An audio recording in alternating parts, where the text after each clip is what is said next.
Welcome back, guys. This is Arnaldo, aka Mad Dog, and this is, of course, the real episode 260 of GG's The Mouthful Podcast. This is spelled with a 1G and then another G. And if you put them together, it says GG! Actually, it says more, but that's unpronounceable. So true. It also says, if it did say GG, it would just say GG, unless you add an exclamation point, and then it would be. Let's see. Alexa, how do you spell GG? GG is spelled G-I-G-I. Well, shit. I've never known that. So we're going to need someone to fix our logo now, because we are officially called Alexa says GG. No. Yep. Alexa says, nah, that's not how it's spelled. It's G-I-G-I. Thank you, Alexa. That voice, of course, is Mr. David Santos, a.k.a. Dream Twister, a.k.a. a newly converted eater of Thai peanut sauce. Sir, tell me about the Thai peanut sauce. Yes! Woo!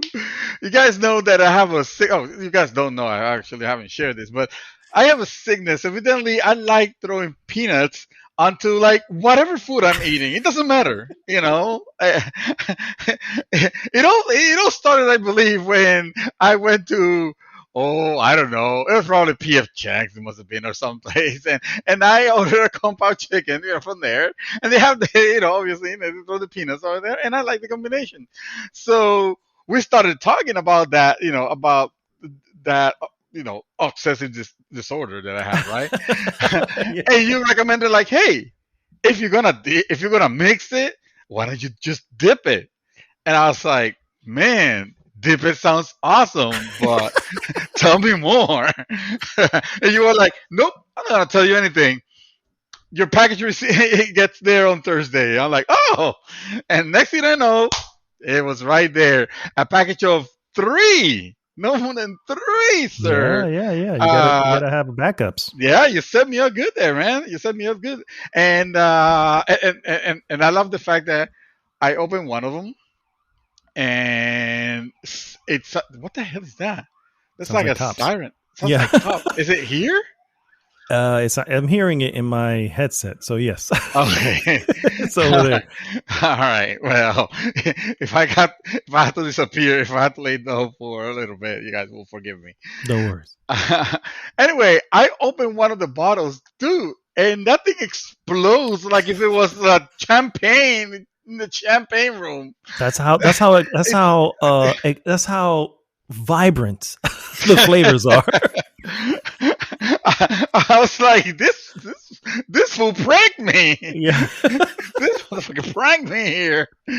Oh, this that's is probably awesome. some like glitter joke or something. Like, I don't know what's gonna happen next. But I'm not opening those other 2 unless I have like a hazmat suit on. No, it was funny because it actually poured out, and I was worried, and I started running to the sink. I didn't want to. I didn't want to make a mess, but of course, at the same time, I was like, no, this is gold. Or actually, I didn't know at that time just yet. I just figured that it was going to be, I was going to probably enjoy it. And, bro, let me tell you, I really friggin' enjoyed it. Not bad, right? Not bad. I just had some today. I just had some for lunch. Even I'm taking your advice. Anything that is like grill.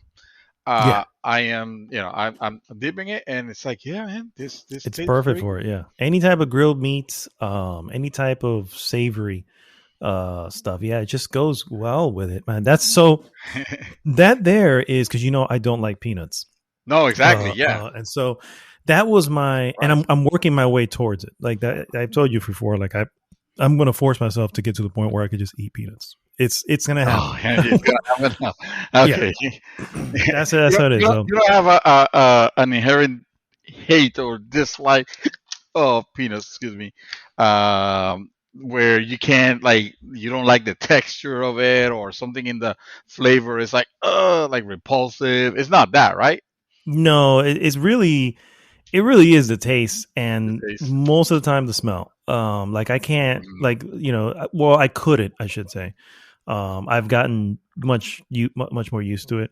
But this was the way I started. Basically, I started off with Thai peanut sauce, which, as you can taste, as you're tasting it, you taste a little bit of peanuts, but very little. You know what I mean? It's like you're Yeah, really tasting the sweetness of this, it. You know what this I one mean? was kind of tangy. I mean, this one was yeah, you can feel it.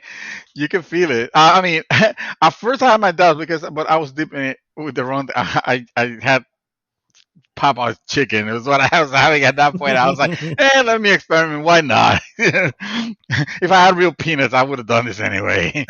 And it was weird at first, but I think it was because I was acquiring the taste. But now, once I tried it with other meats, like, okay, no, this Yeah, is very all right. You yeah. nailed it on that one, Matthew. You nailed it on I'm that one. glad you like it, sir. I'm glad you. Oh That's how yeah. I started. And I moved on to, like, there's this Vietnamese peanut dipping sauce, which is a little bit more peanutty, Uh, but it still has hints of sweetness. And now I love eating that. You know what I mean? So little by little, I'm working my way to the point where I can have peanut butter and all this other stuff, and not be just ooh. completely, you know, like incapacitated, like if it was Like freaking kryptonite. kryptonite. Yeah.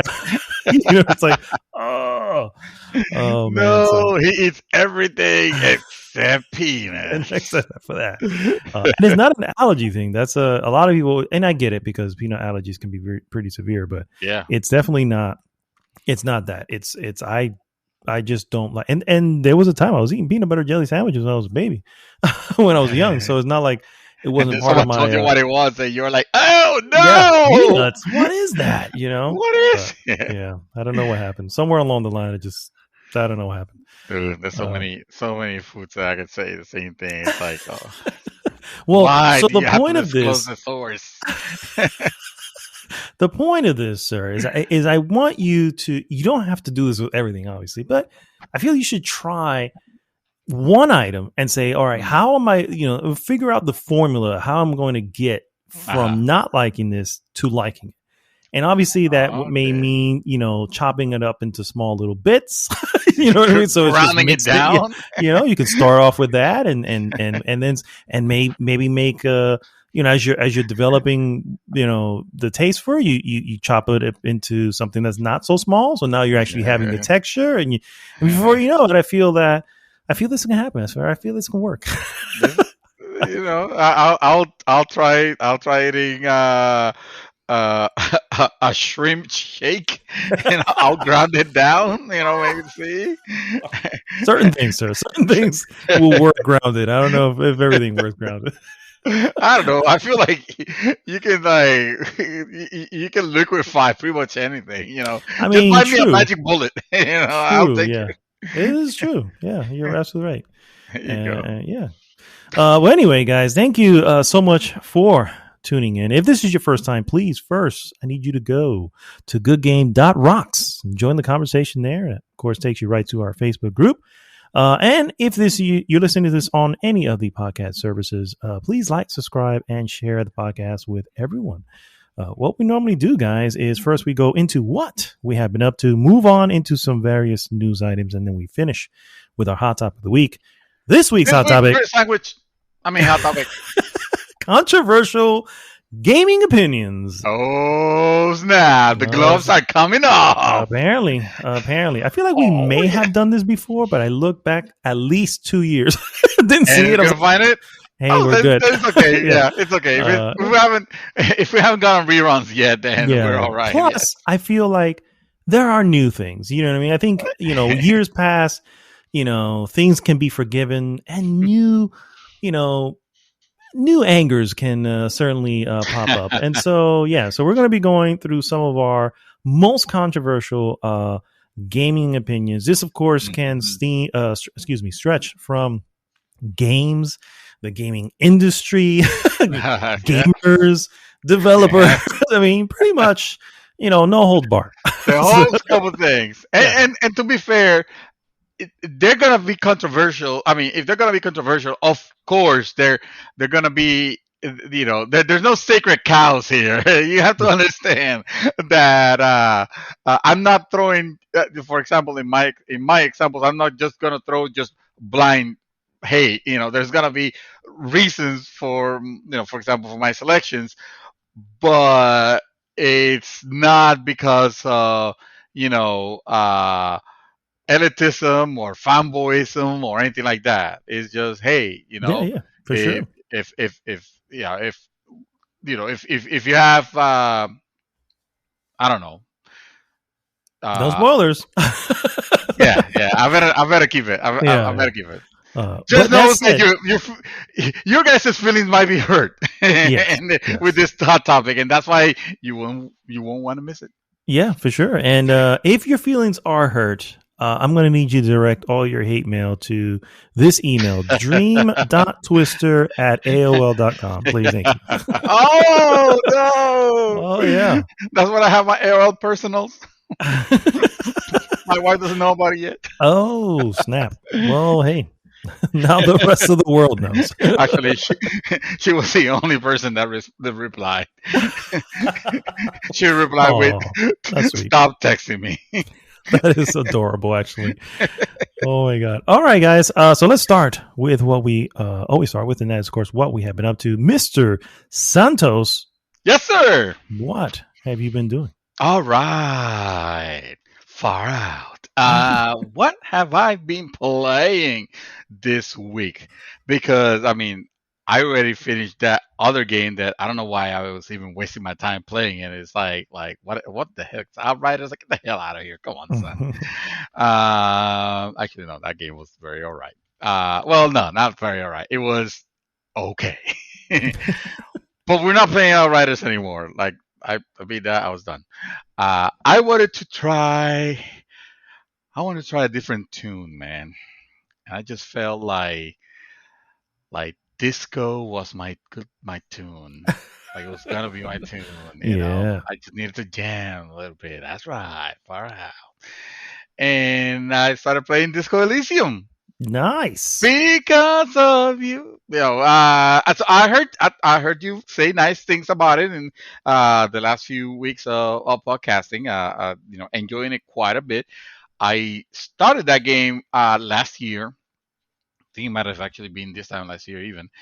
And then I stopped, not because it was like, oh, I don't like this game. I was actually quite intrigued.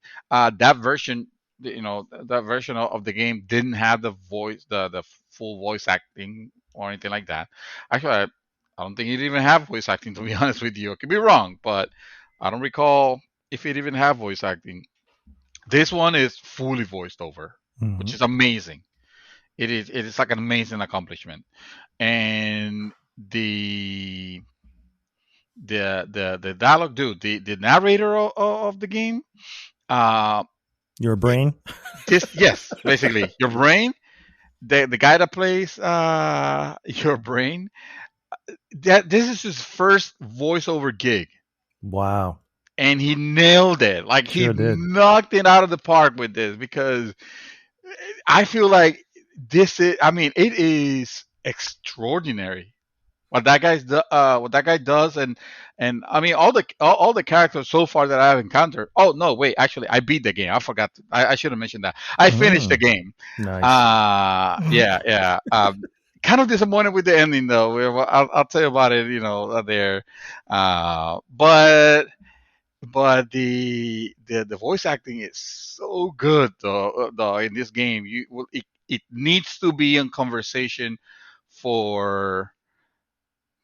Well, no, actually, you know what? No, put it in conversation for the end of the year discussions, because game? even though the game, at least, because even though it came out last year, I feel like this year is when it got, like, the edition that I played came out this year, and I feel like this is the one where I could feel like, I don't know, this feels like the complete the culmination, the complete package. And dude, I enjoyed it quite a bit.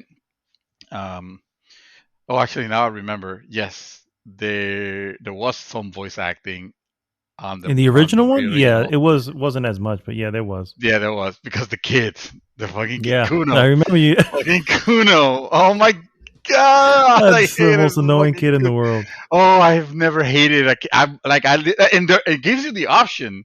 Like I want one of your options is to just fucking punch him or something like that. It's like you want to hit the kid, but I didn't want to. Like I'm playing. You told me your style. Actually, can you repeat the type of character that you're playing?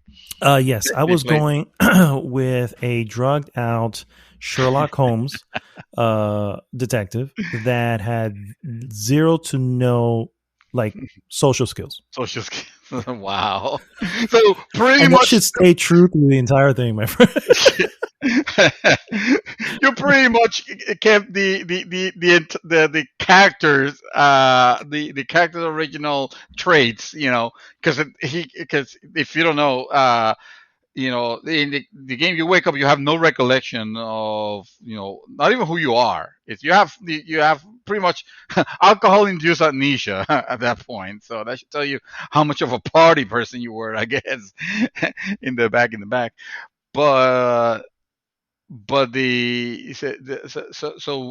so you kept it the drug addict or Sherlock Holmes, so at least you had to have some intelligence, some brains in there, um and Oh, super brain. He was super smart. uh, That was why I love selecting that. So I'm not gonna bring this up on my thing, but I'll just throw it out there. I gave it a 4 in the end, a 4 out of 5 in our score. And so, but yeah, that nice. was because I beat it this week. But anyway, I I wanted beat to it make also. sure that yes. Well, if you actually go for the 28th ending, you actually see that I have ending double Z. yeah. So no, because he's super smart, he really can't get lost in stuff, and he has Mhm. ways of continuing conversations that if you don't go this route, you won't even have You these won't even. options. All right, right. Yeah. So that's why I love even that. though if it needs some sort of cool factor, now that may be lacking because you have no social skills. No. If it needs some sort of steadiness, that may be lacking because you're a little bit strung out from drugs. You know what I mean? which is awesome. You're constantly thinking about the next hit. Yeah, exactly. You are Jesse from Breaking Bad. Um, no, so the character. So I decided to play my character more like the uh very like extremely regretful about his past this type of character. Wow. Like this guy is the epitome of sorriness. you know Sounds he, depressing, indeed. he yeah he is that. I mean, he's trying to be upbeat. He's trying to bring himself back. He's trying, honestly. You get to the point of the game where you realize, you realize what type of person you were, and the things that that you did and all that, and like my character just has it's just full nothing but regret, bro. And then he's also very empathetic, and very wait how what's that what's that shit what's that other word I forget. It's basically I'm making like my character, like molding it after almost a version of myself. Oh my god. Okay. So so his dialogue, it's interesting because, like, it doesn't really matter, right? Like there's always a way to bypass whatever obstacle that you have. You just have to work with the skills and the selections that you have made. you Mhm. know so even if you choose to go the path that I'm doing, I might not be like the smartest, because my character is not.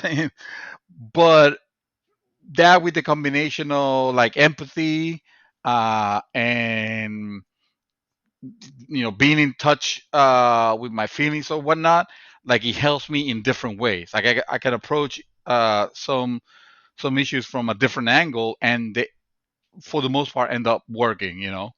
I'm not gonna say that all of them has worked the way that I would have preferred, but at least they have gotten me out from jam. But the ending sucked, man, because I just had a heart attack, and then the thing it just showed is that it's almost like a game over screen. Almost like no credit, no nothing. You just said extra, you died, whatever.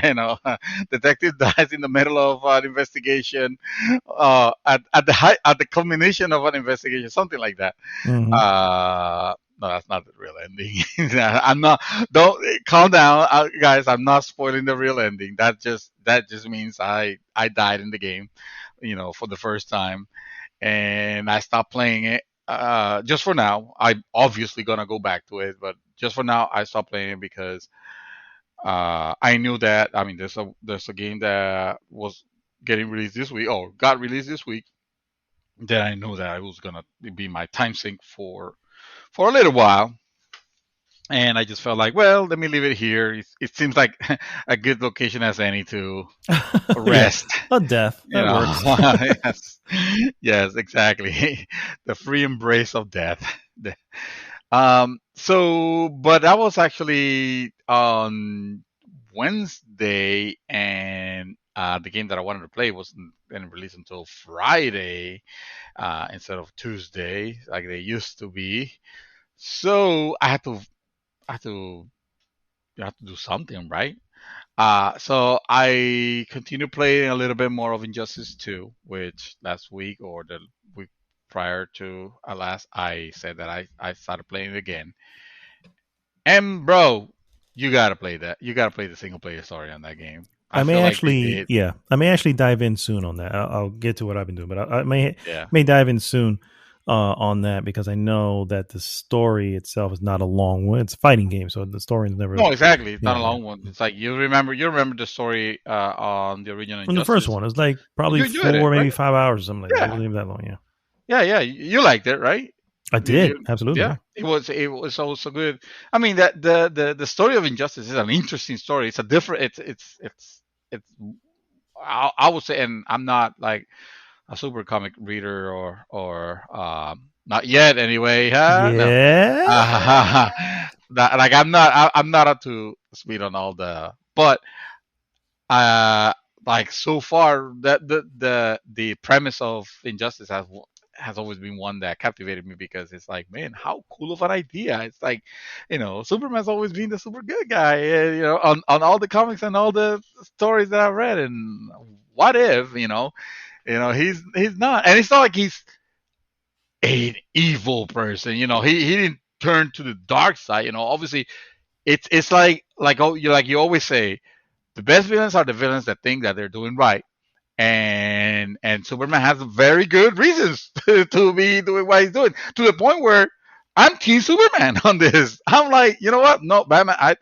You're my boy, but I gotta side with Superman on this one, man. I think Superman will deliver us to peace. Whether a peace. I don't know if it's. Peace. Well, it's better than in pieces, so which is the Batman way. So no, I'm sticking to my boy Superman, which I want to see, because I don't remember honestly which ending I got the first time I played. I played it. I probably could check my my trophies and see it'll which probably. ending I got. If it's multiple, at least it should. Hopefully. Yeah. Because I wanna pick the other one, the other side. I want to say I probably picked Batman, but I'm sure you did. I feel like you did too. I'm thinking about it, and I'm like, I feel like that was what you mentioned. Yeah. I feel like I want to see how the Superman ending. Well, anyway, you guys know about Injustice 2 anyway, so I'm not gonna spend too much time on it, because I'm also not gonna spend too much time on this other one. That is the one that I really wanted to talk about, but I've only played it for 3 hours, so I don't have a lot to say. I am playing Nier Replicant, the quadratic formula after that, the bunch of numbers. Yes. Which is a remake of the prequel, right? Like of Nier, right? To Nier Automata. Mm-hmm. it is, yeah, it is, yeah. I guess Nier Automata is actually the sequel because that came after Nier Replicant, which was called something else. And Yeah, I think it was called Nier. I'll look it up for you. well, there's Nier, and then there is, yeah. Can you look for that up? I meant to have it. I meant to have all that ready for the discussion today, but I got I got work. I had real work to do. Anyway, what can I say about the first 3 hours of Nier Replicant? And that is to quote ACG on his review of it. It is not nearly as good. Oh wow! As the Yeah, first so as far. so far. I'm talking first 3 hours. You're obviously not gonna discover a lot. The story is just barely taking off. I'm just thinking like, hey, I remember the fights in Nier Automata. I remember how Nier Automata starts. Nier Automata from the freaking get go, you're already battling into what seems to be like so many like crazy camera angle changes and like cool thing, and the music feels awesome. Like the entirety of that first game felt like, okay, it throws you into the action. This one doesn't do that. I mean, you get to you get to fight relatively early on, Mhm. but it is, you know what the best description would be? It feels like someone remade a 2010 title. Oh, okay. So So it feels like what the Last of Us remake is going to feel like. Good to know. yeah. If yes, yeah, yeah, because I like, honestly, I don't particularly love the way that the character, feels like. Okay, yes, the movement is almost on par with Automata. When you're running and you're and then you're sprinting. There's barely a walk animation on it, That was which I funny. hate. I hate when games do that, dude. I fucking hate when games do this. Like, I don't want to look like a fucking psychopath. I know it's a game, and at the end of the day, I know that the mechanics of the game, like, it really doesn't matter if your character is just jumping like 3 stories high, and running like a maniac, uh, on crack, because it's a game, right? Um, I hate when games give me this two speeds: slow as ass, where you're just walking too slow to be able to look cinematic and cool, or it goes from slow as ass to fucking book it like a jet plane. And it almost literally, because when it changes the running in Replicant, when it changes the running cycle from running fast to sprinting, which I don't see the fucking difference. Sprinting goes faster, but it does that like sonic boom plane like effect, where the Oh, I air, like, remember. Yeah, you're, yeah, yeah. so remember, Like so giving a boost or something like that, real yes, quick. Yeah, yes. yeah. Which in Nier Automata, I was completely behind because, hey, they're cyborgs. They have the capability to do that. Whoa, But spoilers. These aren't cyborgs. oh well, no, they're not. They're Okay, humans. I don't think that's not really a spoiler, because remember, it's a I know. prequel. I'm just saying. Oh no, yeah, sorry, no, no, no, no. Don't worry, guys. I didn't spoil anything here. You're controlling a human. In the Automata, this is thousands and thousands and thousands of years before the events of Nier Automata, to the point where the world will almost be unrecognizable if it wasn't for the fact that a lot of the areas have those shabby, like, grays and like very outdated looks. And that's the problem that I have with it mainly. And I had that problem from the moment that I saw the trailer. Remember when I saw the trailer? Hmm. I was excited because, oh shit, I freaking love Automata. Um, even though, and I recognize Automata doesn't have the best graphic. It fucking doesn't. Automata was the gameplay and the story to The me. philosophy behind it. The Yeah. philosophy behind it was wonderful to me. And the fucking music, it's like ethereal. It is something out there. Uh, this one, like the music hasn't hit. Like they're trying. You could tell they're trying in some areas, but so far, nothing that I've heard has been particularly special. Whether everything that I heard on Automata, I just felt like this is epic, or this feels good. This even the even the slower paced music was beautiful. On this one, like nothing has hit those highs, and I don't think honestly I feel like if I should temper my expectations and go with the feelings like, hey, you're not playing Automata, you're playing a game that came out before Automata, and yes, they updated the graphic. They did a bunch of updates, but at the end of the day, they're remaking that old ass game, and that old ass game looks old ass. Even with the graphics, like one of the reviews I think I saw was talking about how this is probably one of the most important remakes of this generation. And I'm like, no, it's Damn, fucking really? not. Wow. First of all, it's not this generation because it's PS4, and there was a lot of remakes that came out on PS4 that were done amazingly. That was like, my God, it's like, well, hello, Final Fantasy remake says hello, Final Fantasy 7. you know there's too many, and when you look at this, it's like in no freaking way you will have that. I probably wouldn't be as harsh. First of all, again, only 3 hours. I could find out that this game has an amazing storyline that is going to take me like someplace, and I'll be pleasantly surprised, to be honest with you. Even with the highs that I was getting with Nier Automata at first, when I started fighting on that drabby world, I was like, oh man, this feels like a seven, Mhm. honestly, in all honesty. And I thought it's one of my favorite games. This doesn't feel right.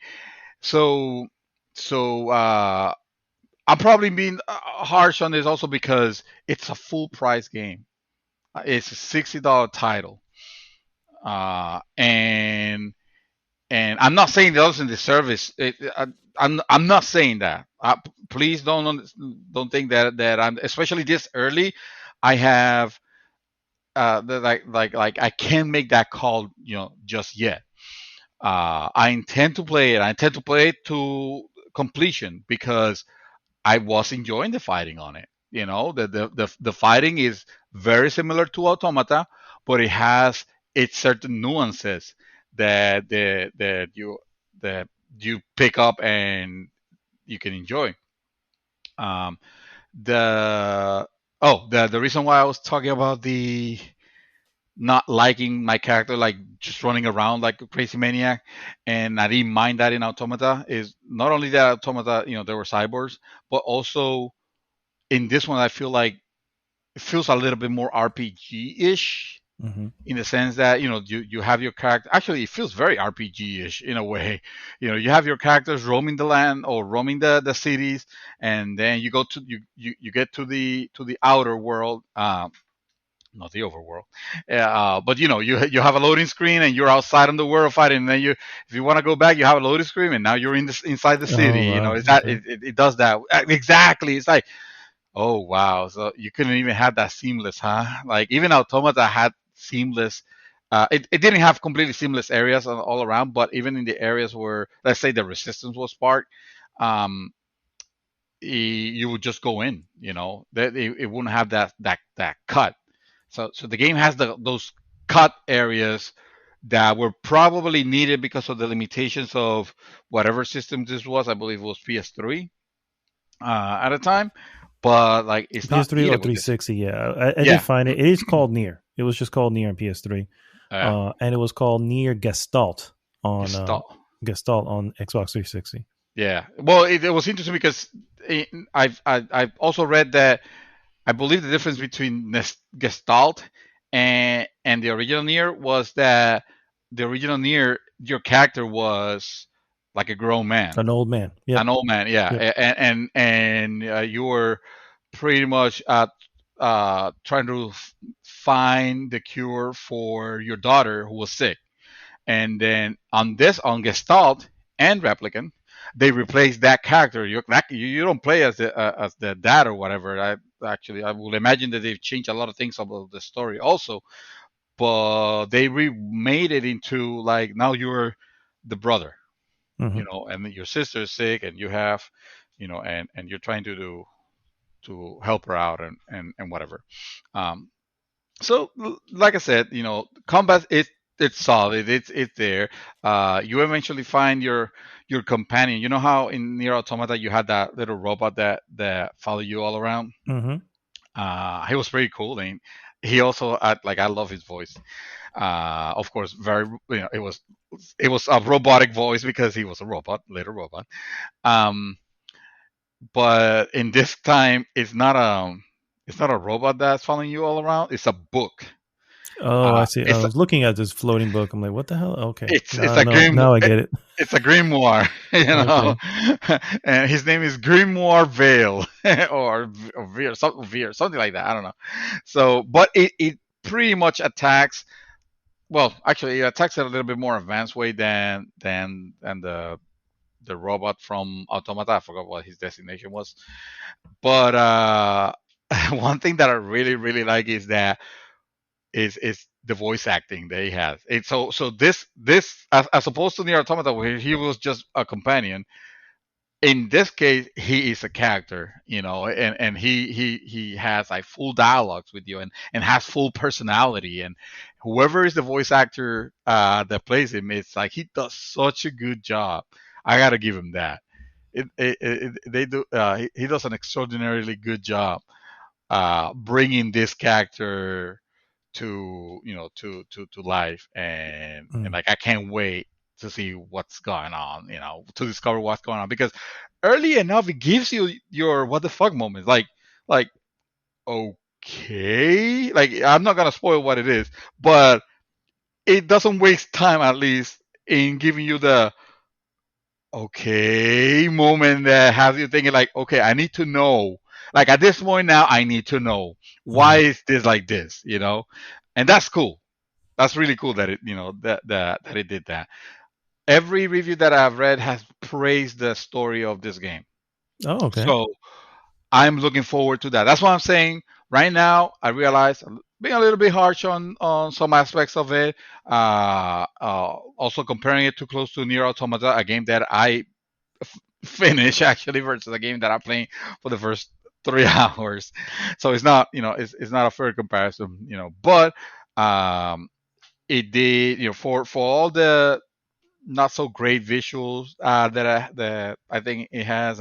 I'm now to be fair, I'm comparing it with the visuals of that we have been getting lately with next gen True. consoles, Yeah. and Mm-hmm. soon enough we're gonna have, I believe next week we're gonna have, a true next gen game that is gonna be released that is not bound by, well, it also needs to be released on PS4. Yeah, like that. prior or last gen. Yeah. Yeah, exactly. So I'm also, I realize that I'm also um not comparing it to that, but I don't know.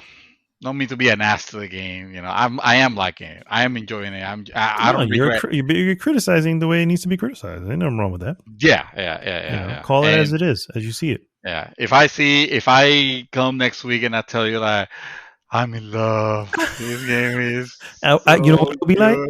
I knew it was going to happen. That's exactly you think so? I hope so. I have no idea. I hope so because if you do, I wouldn't be surprised because I played Nier Automata and I started similarly where I was like, ooh, this is like this is not great. I know. This is definitely rough around the edges and whatever.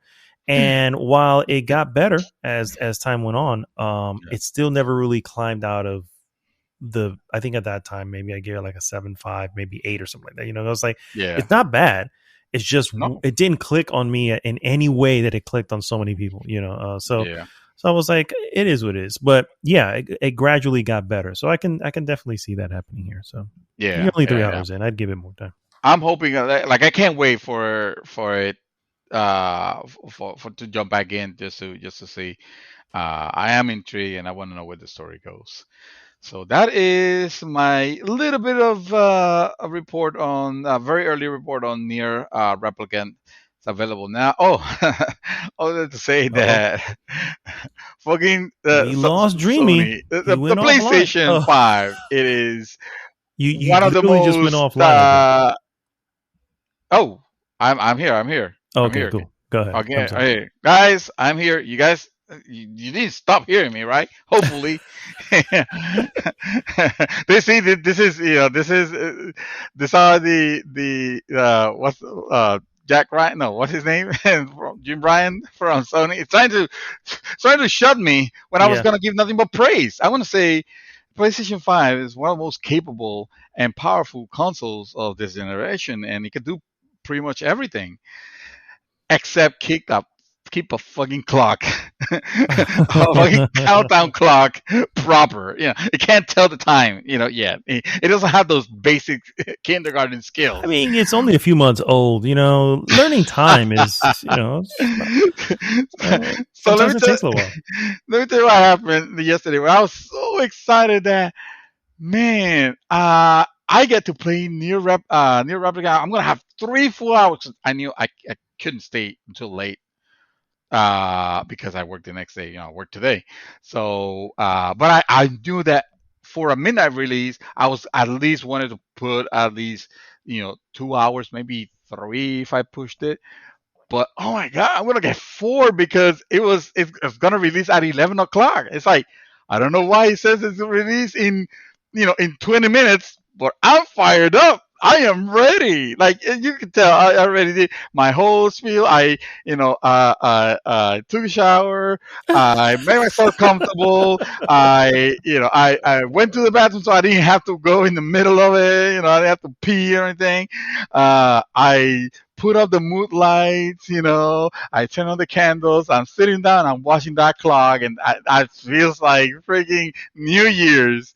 And I start doing the countdown: 10, 9, 8, and I'm super excited. I'm ready to press start. I have my headphones on. I already told my wife, funny, I might be late, for work. I'm so excited. I get to play near Replicant at 11 o'clock. At 11 o'clock sharp.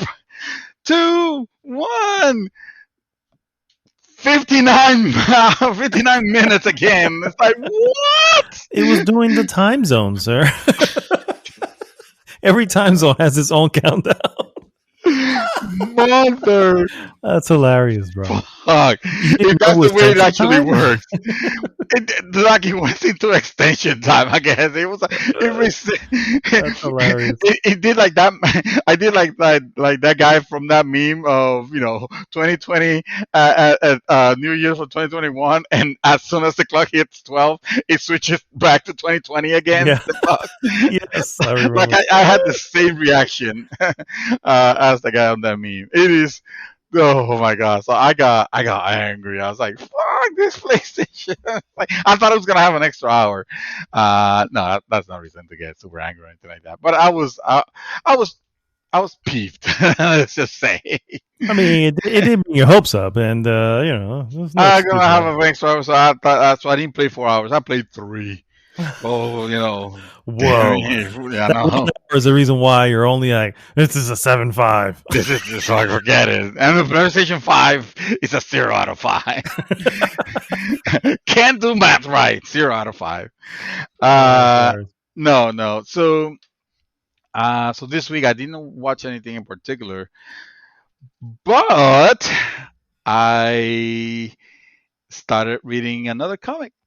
What? Yes. Now it's not a continuation of the year 1 of Injustice. I'll tell you why. And it's because Amazon are assholes. So they rolled me into this trial to get the Kindle Prime or whatever they said that they call it. I don't know. I'm not gonna give them advertisement, but it let me read the first one, free, and then it was after 30 days like 9.99.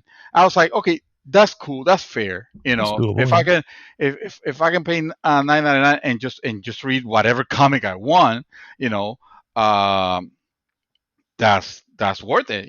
That's cool, especially now that I'm starting to get interested in them and checking out what I've missed. Like I wanna read the code, Batman, the Court of The Owls, Court of and Owls. yeah, I want to go through all that, Flashpoint, all that. But so it gives you the first year free, but then the second year and subsequent, you have to pay $15 uh, per access. And I'm like, well, motherfucker, then what is the point of this? In reality, is this a discounted price? It's probably a discounted price, And to be fair, it's probably worth it. But I wasn't gonna just pay $15, at this point, especially after spending $59.99 in Nier Replicant. Uh, so I didn't. I remember that I had actually gotten on some sort of deal or something, the Batman Who Laughs. Ah, yes. And Batman Who Laughs. you told me about this, and I was like, again, anything that has to do with, like, okay, this is about the superheroes that we know, but this is a completely different take that you don't expect. I'm like, okay, I'm down, and I want to see what is this person's interpretation of what this character could be. So It's pretty uh, psychotic. it is. Yeah. I will say the first thing I have to say is that the Batman Who Laughs, it's a Hideo Kojima comic. Yeah. So in case surprise, that's what he was working. He was working. Hideo Kojima from Death Stranding fame and Metal Gear, and of course, this is written almost like if it was one of those, because of course, Hmm. not nanomachines yet, but like ridiculous interpretations of how the human body works. Like I said, it's like some made up shit that they just deliver it in a way that you're like, okay, I'll buy it. For this book, I will buy it.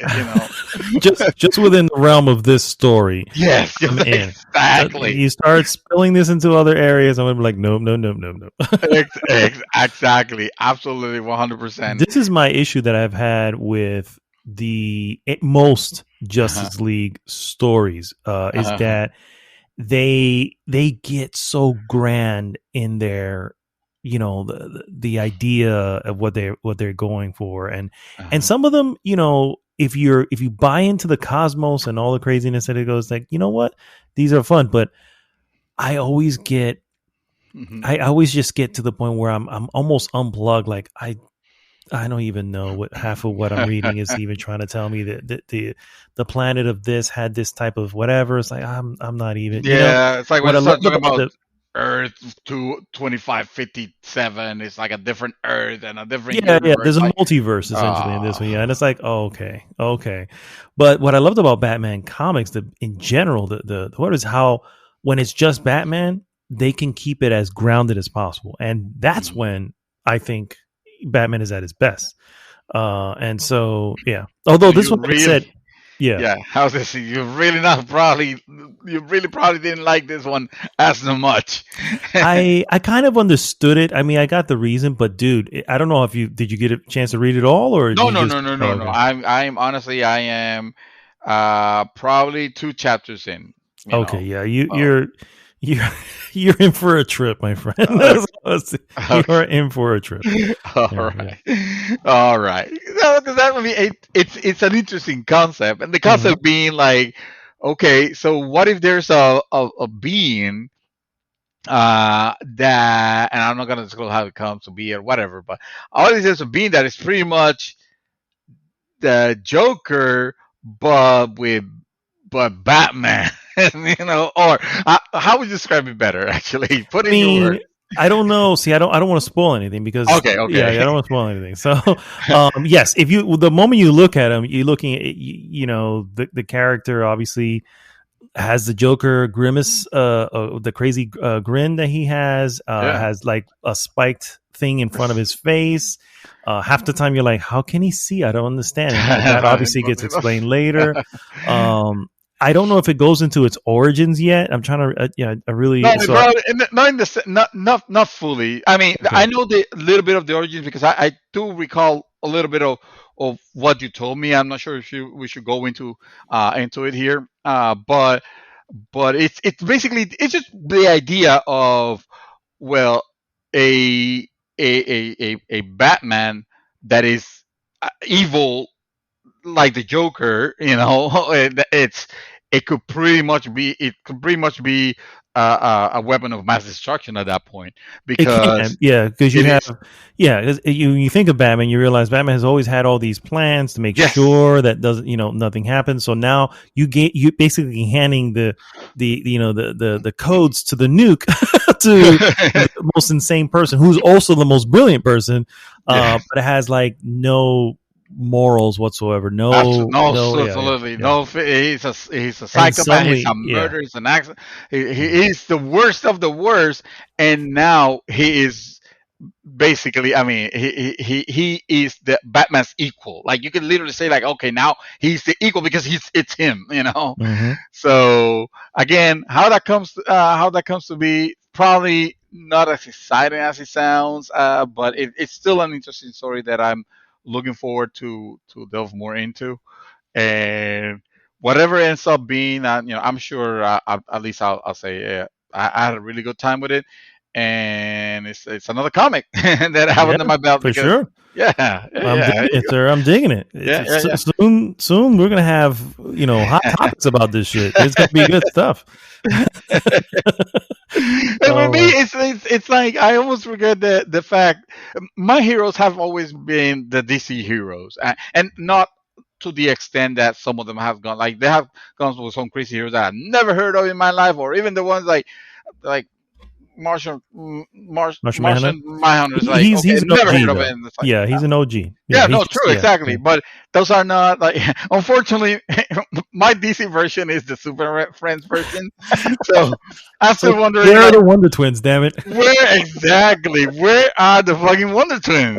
It's God. like you're doing this wrong. And where are you gonna have the crossover with Scooby Doo again? Yeah, I know. I mean, that was gold back in the 70s. Fix it, right? But those are the heroes that I mostly care about. Too bad that they have been completely mistreated with and it's all Marvel now. I never cared to, and I don't think I would ever, unless I don't know, depending on what they do now with this, the new faces of the Marvel Cinematic Universe and stuff like that. Like, I don't care for X-Men. I don't like Wolverine. Was only like Logan is the one that I care. I don't care about Wolverine. It's like, I like the movie Logan. All right, and let's argue that the movie Logan works because it doesn't erase the history of everything before it. It still has that history, and I'm like, of course, that's cool. That's pretty cool. Yeah. So. Yeah. Well, that's cool, Logan man. to me is like, I'm sorry. I was just gonna say Logan to me is like the movie Joker almost. In a way. Yeah. As a stand, it works as a standalone very well. Yeah. It does. It really does. Yeah, for sure. I think that's probably that is probably the best Fox produce X-Men. Probably next to X-Men 2. I still think X-Men 2 was a great film. Maybe not the ending so much, but but overall I think it was pretty cool. But yeah, we'll see what Marvel and Disney can come out with the other stuff. But so I've been doing a lot. So I'm just gonna try to roll through this. So I don't. Holy shit! Brace yourself. Yeah. I'm not going to speak too much about Disco Elysium again. I did again. I gave it a 4 on our scale, which is great. 4 out of 5. It earns that. It did have its technical issues that were a little bit frustrating, and that probably had a little something to do with it. But I enjoyed where the story went. I implore you, if you started playing this and you feel that you may know where it's going, nope, you don't. Just keep playing. You know what I mean? And enjoy the ride. You know what I mean?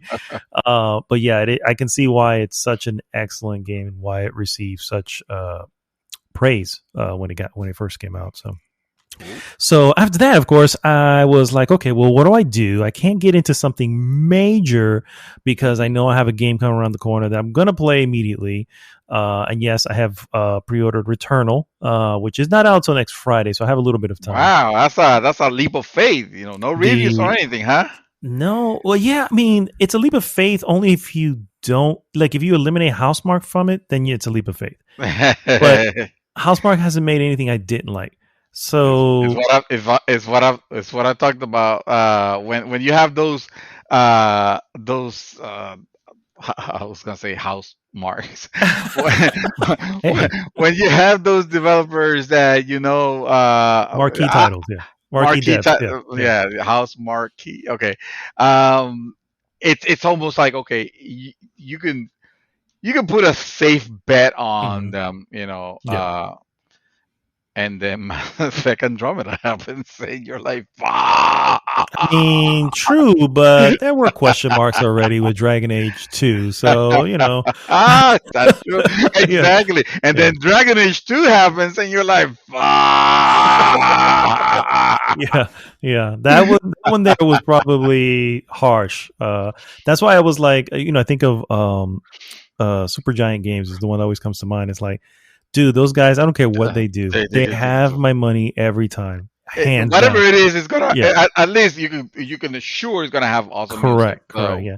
And so Housemarque, I was kind of on the fence about it, and I don't blame people because it is a $70 buy-in, and sometimes even a $60 buy-in is difficult. This is a $70 title, guys. This is a true full price, and I'm just like, you know what? I'm gonna give him the benefit of the doubt here. It can't be worse than Cyberpunk. so I can say it, I was like, It can't be worse than that. So let's just. That's literally like going to the worst restaurant ever and be like, and the food can be cold and nasty. You'll be like, you know what? At least it's not shit. Yeah. Pretty much, yeah. At least I'm not eating shit, yeah. But anyway, so in the meantime, I started going through some of the backlog, and I started with Bugsnax. Let me get a good feel for this game. Wow. It got a lot of good vibes, and people were digging it, and reviews were good. So I was like, all right, let me get it. And plus, I didn't pay for it. I was like, well, let me just, because it came for PlayStation 5 on PlayStation Plus, it was free. So I was like, that's the version I'm playing. So I played it probably for maybe 2.5 hours, and man, it is not my kind of game. Not even it might as well be a Pokemon Snap game, which is not an insult to Pokemon Snap. I get people that like this game. I get that. I'm just saying that's not my kind of game. Like, I know I would never buy Pokemon Snap because that's not my kind of game. That's like me buying I don't know, a freaking, I don't know, something. I can't even think of something that I wouldn't even, just like out of the blue, just like. So the point of this game, guys, is that you're constantly helping people trap these little bugs that all look like some sort of food, really? Be it strawberries or I don't know, carrots or some weird stuff, and you can get to feed them to the villagers of this island. What the actual point is, I don't know. And 3 hours in, I don't figure out. So it was not enough for me to keep going. Graphically, it's very simple, the graphics, so it's nothing taxing on the system. So it's just not for me, dude. I was just like, this is not my kind of game. I mean, and I'm not saying it's bad. It's just definitely not a game for me. I was just like, pointless. I was just like, what am I doing? I almost felt like idiotic still playing. I was like, why am I still playing this? This is like, the music is, I know that we're always very colorful. It's very vibrant. It's rated, I don't know, probably E for everyone. It's B for babies. It could be. I mean, yeah. So anyway. Oh man, so I was hoping that it was gonna be like the Viva Piñata of Sony. You never No, played Viva Piñata. never Viva played Piñata Viva will Pinata, but yeah, I've seen also. Viva Pinata, and at least that looks fun. Oh, You know? I don't know. I'm not sure if it would be a type of game either. To be honest with you, but Maybe, I can yeah. understand why a lot of people like Viva Piñata. Hey, I like Viva Piñata a whole lot actually. Yeah. Okay, well, good for you, sir. Yeah, I'm I'm happy not for proud you. to. I'm not particularly proud to admit. I'm surprised that Microsoft hasn't. Well, actually, no, I'm not surprised. Never mind. I mean, I don't know, but yeah, so it just nothing about it really captured my attention, and I it's one of those things that you just kind of know I am never Uh, coming back. I'm never going to give this game another chance. I gave it 2.5, 3 hours, and none and of it. I was I'm just like never sitting there, getting just that like a time back. trudge. I'm like, this is yeah, exactly the time I'm never getting back. Didn't enjoy any of it, and not that the game is bad. It's not bad. It's just what I'm doing Uh, isn't fun for me. You know, it's but like it's just not. what are you doing exactly? Like, what's You're the game? you're literally capturing bugs so Uh you can figure out puzzles. The way you capture, you set up a trap. You have to do it There in a we go. certain way. Uh You have to use your environment to get them out, and then when you get them out, you either feed them to the people who, for whatever reason, start changing. Like their bodies start to form like the fruit or whatever it is that you're feeding them. One of them is like this weird little like, beetle that like the looks like a fruit. burger, and so it's a burger. Is a, and I'm like, okay, but isn't that like 5 or 6 items altogether? I don't understand how that works. You know what I'm saying? It's not like the strawberry bug where it's okay, that's one strawberry with legs. That makes sense. In a way, it makes sense. That makes sense. Strawberry with legs. Yeah, we can buy that. But a burger with legs, so the legs are coming out of where? The bun or the meat? Is it from the lettuce? I don't understand. You know, it's like That's where how is the you do. body? That's how I know you were super bored. The moment that you started thinking about all that, the lore of Yeah, Bugsnax. It's like, yeah. It's like what's the how are we creating? anatomy Yeah. of the Hamburglar? That's exactly. It is literally the reason why I started, and then I just at some point I just gave up and literally uninstalled it immediately. I was like, okay, this is not. This is gone. It's gone. It's gone. You know what? Thank you, Bugsnax. I don't even want my trophy. Though. Take it with you. I don't want Dude, anybody I to have know. one trophy, so I am stuck with that trophy because the only way you can get it away is if you've not got any trophies, right? That's the only way you can actually delete that Oh. game as your history. But no, I got one trophy, Ime Holi. Now I'm stuck with this shit forever in my history. Wow. Again, not a bad game. Not saying it's a bad game. That's I'm just, well, fuck this piece of shit. yeah, but Poor it is baby's definitely game. not for me. Is what I'm trying to say. It's not for me. Then I went to another title, which you're probably gonna laugh even harder. I started playing Pillars of Eternity, the complete edition. Oh my god. Oh my god. Like, okay, that's on you. That's on you 100%. It's like, so I probably don't want to go into anything heavy because, I got the Returnal coming in. So let me go into fucking Pillars of Eternity. Yeah, it's only an 80-hour game. I mean, It's not only much. a 100 near game RPG, like old school RPG, old school in the sense of, yeah, this is the not fun version of RPGs. Actually, that's not true. That's not true. No, They're very fun. I will say that yeah, bro, come I on. actually was enjoying this. I probably played a good, again, maybe 3 or 4 hours, and I knew it too. And I started playing it, and as I saw what it was, I had already committed to going. I know I'm not going to finish this. I'm just really killing time, but I'm enjoying what I'm doing. Okay. And so I enjoying the characters, enjoy what was going on. But it got old. Someone was like, okay. Oh, this so is, it's not even a chance that you might actually go back to it because the game is good. The game, I mean, it like I said, it was fun for the portion I was playing on it. I know this is one of those games where, like, I hit a few areas where I was like, okay, obviously, I am not prepared for this area. Yeah, So no. turn around and go, The game is not gonna hold your hand either. No, because it's no. All school. You find out the hard way that you're in a bad spot. Yes. And it's like, okay, it is what it is. But that wasn't that was really it. I was just like, I don't know. So I think Disco Elysium really spoiled me. with voice acting on pretty much the entire that's game. another thing. Yep. And here there's a lot of reading, and I'm looking, and I have I have a freaking 65-inch TV, and I'm just like, where are the settings? I need to increase the size of these fonts because I'm just like, I'm struggling here to see what's being said. Yeah. And so either way, though, it actually, I cannot say this was not a fun game, and I still actually have it. So it's not, I did this is by Obsidian, by the way. This is an Obsidian joint. Yeah. So who knows if future Pillars will be available outside of because they already have two, right? Pillars of Eternity 2. This is the first one, which is the complete edition, which includes the DLCs. So I was like, oh, that's cool. Which makes it at that point a 150-hour game, but I liked it. I liked the systems. Not used to that kind of RPG where you are not really in control of the characters completely. You're just letting them do what they do, and you have ways of sort of pausing it and then making them do certain things. But the rest of it's very almost like the Final Fantasy 12 Gambit system, where you can just let them do their stuff, and then you can you can kind of go in and make them do something specific, or attack a specific way, or go to a specific area. And then you can just sort of hit pause, like the square button is the pause, and then you can unpause it, and then the fight will keep going.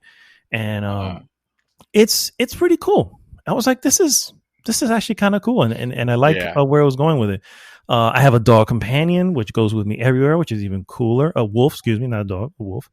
And I went with like a forest hunter / elf type of thing. I was like, this is cool. And so, I was like, I liked it. It does have these weird story moments where you make this, like, it's almost like you've seen these kind of books, right?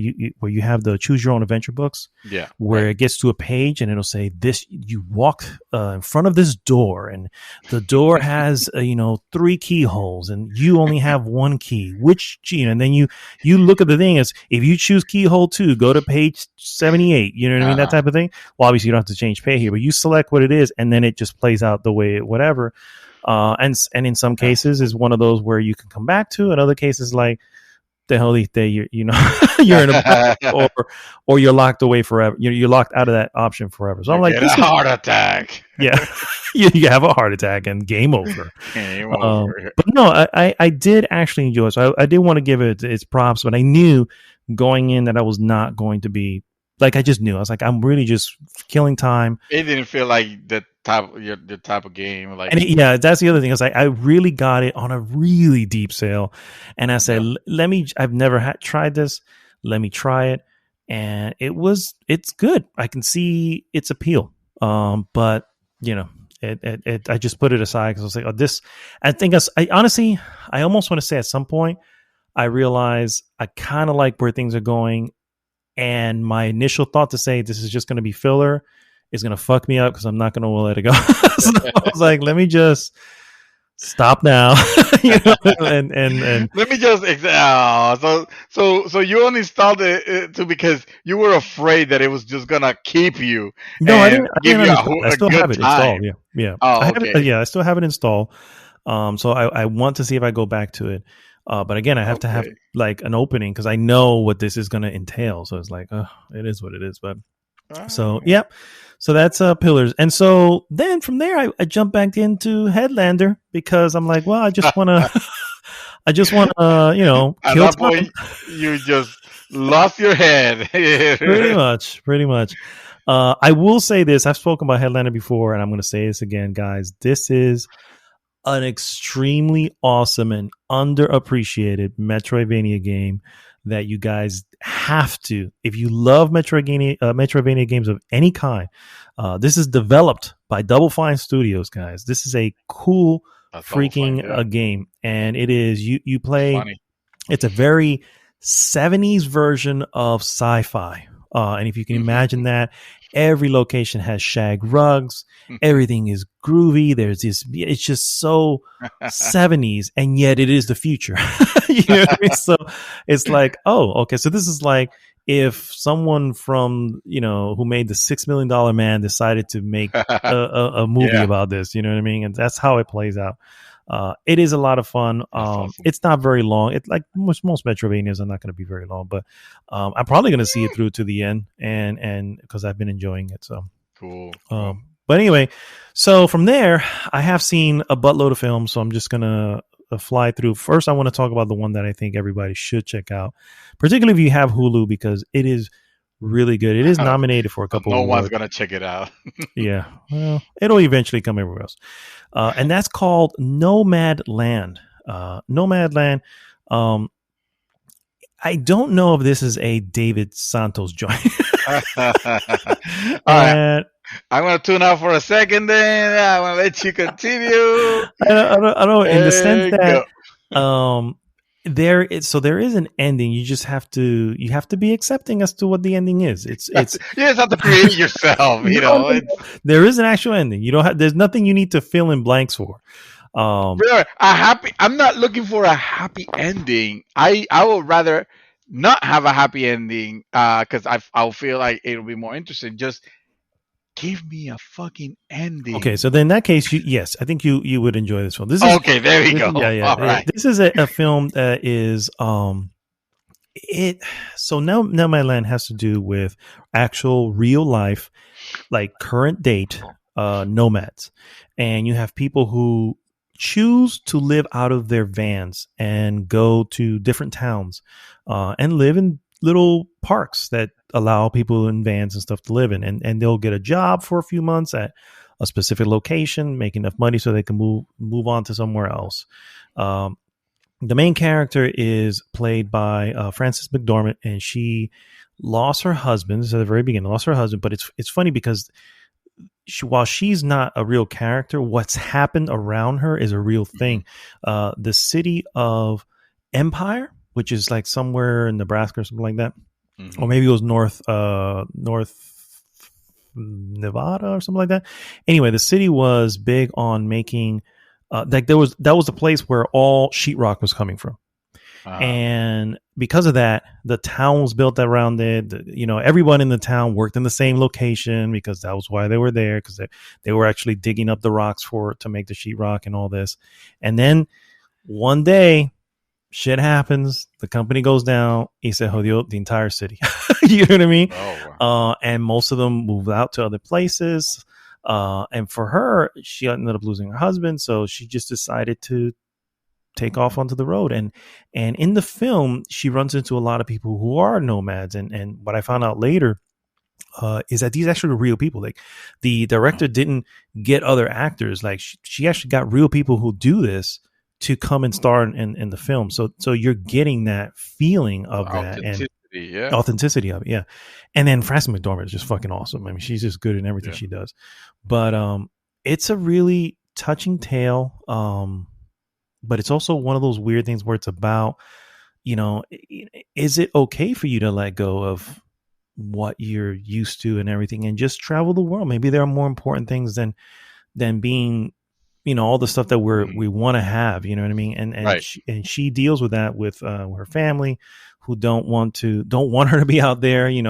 I thought of my mom, you know what I mean? My mom is she's taking care of my grandfather, who's very old and sick, and taking care of her husband, who is also sick and has already had multiple strokes. So one more, he may go, you know what I mean? When you think about it, it's like, man, if they both go, I can easily see my mom saying, I'm just going to hit the road. You know what I mean? Why not? If it's just you're a grown person and you got, your money saved up, and she can do that. You know what I mean? And the difficulties that would come with that, you know what I mean? Because it's not easy to live out there. You're living in your car, basically, or your van. I mean, it's not the same thing as, people that would do it with their, I don't know, Winnebago or or they'll have people like that too. And some of them do that, but obviously you got to have money to have one of those, and the upkeep for one of those are expensive as opposed to a van. You know what I mean? So that's gotta be very adventurous. It's like, no, well, it's where you stay that where the night allows me, Yeah. And then the cinematography in the areas that there is just fucking gorgeous, bro. I look at that and I go, yes, I want to let go of everything and just go on the road. No, like, that's all I want to do. They gotta like, do. so beautiful. It's like I can see why it's such a desirable thing for certain folks. It's also scary, but it's also desirable. Anyway, like I said, it's nominated for a bunch of awards, and I think it's won a bunch. So it is definitely worth it. If you have Hulu, if not, you can just do the Prime and just rent it. The last things I've been watching, I'm going to fly through this one because they don't require much thought, if you will. I told you I was going to do the Fast and the Furious roll through, and so I've already gone through the first 4 films. Oh God! What are you doing though? You don't know. I probably don't know. One of the news pieces I was going to bring was the fact that hey, they're going to have all the 500 Furious in the theater for free. Yes, on Fridays. I did hear that, but obviously that's more of a thing. Hey, we need to get people back in the theater. Yeah. It's like whatever it takes. Yeah, whatever we got to handle. I don't know. I should probably do that then to see if I get into the understanding. Well, I will say. So here's the funny thing. I've said this before last week. The first 4 are the roller coaster of the series. None of them by themselves would you go, oh, this needs a sequel. How they all kept just going is beyond me. The very first Fast and Furious has not aged well, and it's got some cringy freaking dialogue. But I kind of enjoyed it. I'm not gonna lie. Like, I was like, okay, this is a lot of fun. Guilty pleasure. Yeah. The second one, which is Too Fast, Too Furious, that one was just not good. I enjoyed it because I liked Tyrese, and he was pretty funny in the damn movie. Outside of that, it's just like, what is the point here? The cops are dumb in this series. Okay, it's like the reason why these guys are getting away with this shit is because cops are just stupid in this world. It just doesn't make sense. And so for you don't know, in the first Fast and Furious, spoilers here for a fucking 20-year-old ass movie, but the first Fast and Furious, the main character played by Paul Walker, Brian O'Connor, is actually an undercover cop, and he's looking for some people, and that's how he runs into these guys. And of course, towards the end, you know, there's this thing where he lets them go, blah blah blah blah. In part 2, he's on the run, and he's on the run in Miami, and he gets picked up by the feds, and they bring him in, but they need his help. And if he does what we do, then we'll go ahead and let him free. And of course, the whole time you're going, what does he? You know, why do you need him of all people? Why do you need him? You know, a traitor. Yeah, we're gonna trust the traitor, right? And then the part, so that's what made that one stupid. And don't even get it started on the stupid things that they were doing just to have reasons to be in cars. You know, it's like, okay, sure, but again, I love the car scenes, man. I mean, if there's one thing I can say this series is good at, is having those cool action moments. You know what I mean? So it's like, this is actually pretty cool. And then, of course, the next one after that is Tokyo Drift, the Fast and Furious Tokyo Drift, which I think I had the most fun with of the 4. Really? Yeah, it's like this one's so connected, from the other one. But the drifting, dude, I was just like, this is pretty fucking cool. When and I've seen this before for the race, it's just been for a long time, but when you see it and the acting is also not very good. So I get it. But most people are going to go with the acting is not good because there's no good actors here. There's just no one, you know. It's just a straight to video. It might as well be. I mean, it might as well be. Yeah. But it was a lot of fun to watch. Again, a really, really cool, fly by the seat of your pants type of fun when you're watching it. And I enjoyed it, man. I enjoyed the drifting. I love the fact that he was being taught how to drift because he didn't know even though he was he's also 17. I'm like, bullshit, this dude's at least 28. What the fuck? Stop lying to me, you know? It's just horrible, you know? Joey Tribbiani? Yeah, exactly. Joey Tribbiani, yes. I can pass by 19. Exactly. Whack. Oh no. So what's bad. up with it? Wackity whack. I'm sorry. Oh my god. So anyway, this is definitely a lot of fun. First time you see Han. Then we go to the this one's called Fast and Furious, which is the 4th one. And here is probably still to date not the best one. Of the 4, it's not the best. Again, I look at this one and I just go, how do we get a 5th one after doing this one? And I had to look it up, and apparently it did well with reviews. It's just like, oh wow, okay, what the hell? You know what I'm saying? And I was like, this doesn't make any sense whatsoever. Although it did well with reviews in the sense that it was getting 6s and 7s. You know what I mean? oh okay, But I would have gave it like average, easily a 4. You know what I'm saying? I was like, this is not a good film. This is where Letty dies, which again is one of those things in any movie. It's like, you don't see a body, there's not really a death, guys. Come on, that's just the rule of Hollywood. Yeah. And so obviously you figure that part out later, but this one brings back Dom, which is played by fucking Vin Diesel, and it's not good. It's just not good. I'm just gonna go with that. But I do know the next one is Fast. I haven't seen it yet, but the next one is Fast 5. I remember liking that one. So, and honestly, the review scores go up, bro. From here on, the review scores are. I think Fast 5 got it's like a fresh pick, and I think the 7th one is like in the mid 80s. So I'm like, well, okay, all right. You know what I'm saying? It's like, okay, but anyway, that's a long way of saying that's all I've been doing.